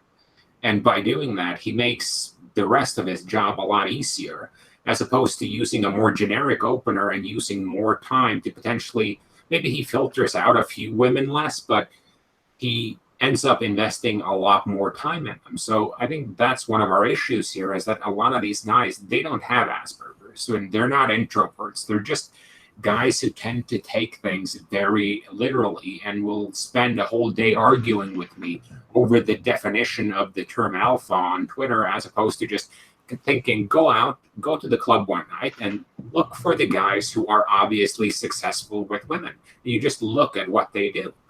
Carl, I wanted to add this too as an addendum to my nuclear Tinder opener. I want to come over your face and make you my girlfriend. It's not only filtering for sexual strategy, like what kind of woman do I want, but it also filters for me a sense of humor. If they don't have a sense of humor and they take themselves so fucking seriously that they can't respond to that in any capacity, they just instantly unmatch. I genuinely don't want to be around them. Like they're just an asshole as far as I'm concerned, or they're so uptight. I don't even care to put in the effort to meet with them. Maybe we get one later. But one exception exists. Yeah. So that's kind of what comes to mind though with the opener, is like it has a few different filtering purposes, and I think it's funny. Like it's genuinely amusing to me. If it's not to them, at least to the point that they're going to try to get along with it for a minute, then get the fuck out of here. So that's the nuclear opener. I don't know. Richard, I think, just heard that for the first time. I didn't even make it up. I stole it from some stupid Reddit troll post or something. I'm stunned. It's beautiful. It's beautiful. I must try dating again sometime. I remember sex very fondly, and I really should try and have it again. So I will try that line. It's the best. Carl's on the bandwagon now. So Ryan and Rollo are married, but if they ever get back in the dating pool, I'll come over your face and make him a girlfriend you up. I'll just analyze why that works. Yep. Rollo's gonna write a chapter for my dick pic book, The Art of the Dick Pic. I'm hoping so. Sure, I'll be happy to. A bonus chapter on hypergamy by Rollo Tomas. Yep. Guys, we've been going for quite a while. I think it's probably about time we start wrapping this up. Josh, how many hours have we gone? Two and a half? 2.5, 2:40. Jeez. We've been going for a while. That's what we get for starting early. I'm looking at the clock going, it's not that early of that, but we started at 7. Yeah. Well, I appreciate everybody coming on. If you guys have any closing thoughts, more than happy to hear them. Otherwise, I'll go through the kind of closing announcements. I was just going to say, is like, if anybody has any further questions about this, you can always find me on my blog, or you can find me on Twitter. I'm happy to answer questions there as well. But I'll post it one more time before we close here, but I've got a really great post called Borderline Personality Disorder, and I go into sort of the nuts and bolts of it there. It's almost like I almost feel like I should be writing something a little bit more expansive on this, because so many people have so much questions about this. Dude, we should hit up the guy that owns femalepsychopath.com. I hear he's a great dude for this stuff. Maybe we should start adding to that too. Yeah, but anyways, I think that if guys hear this and you think that you're hopeless or you don't realize that you're even in a situation like this, start asking those hard questions and ask them of yourself, and then see if the signs are there. I don't want to make people think that if they're in a rough relationship, that doesn't necessarily mean that woman is BPD, but look for the signs, look for how she's manipulating you or how you are responding to that, and see does that cycle that I mentioned before, does that cycle exist where you think as long as you just do something a little bit more, or in the future things are going to get better, and they never get better. In fact, sometimes they get worse.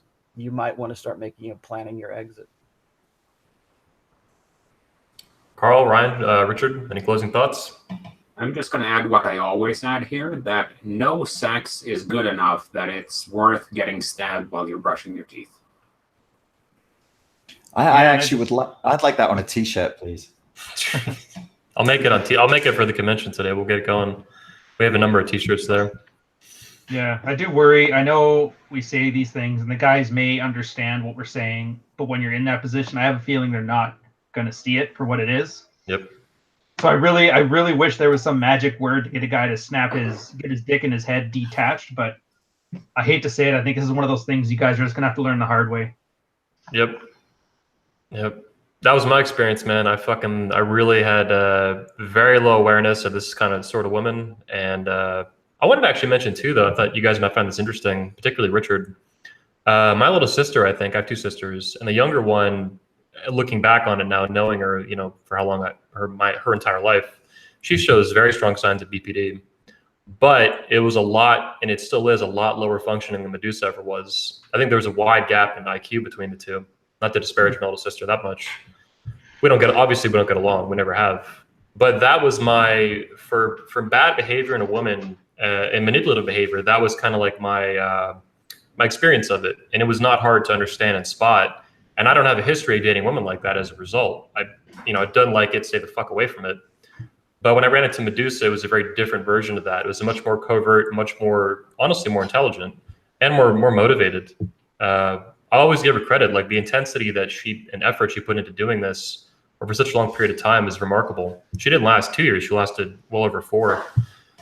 So I thought that was kind of interesting based on some of the comments and questions we got about childhood and BPD and stuff. I got a version of it that I saw and understood, but it didn't occur to me at 22 that there was multiple versions of this. And there's all kinds of articles I think I've seen on the Red Pill even discussing this, like BPD, and then they classify it into WAIF and all this different stuff, which is interesting. And I've seen that in real life even to this day, even being out dating, that I'll suspect a girl has something going on, and I'm like, this is a lot different though than what I've seen.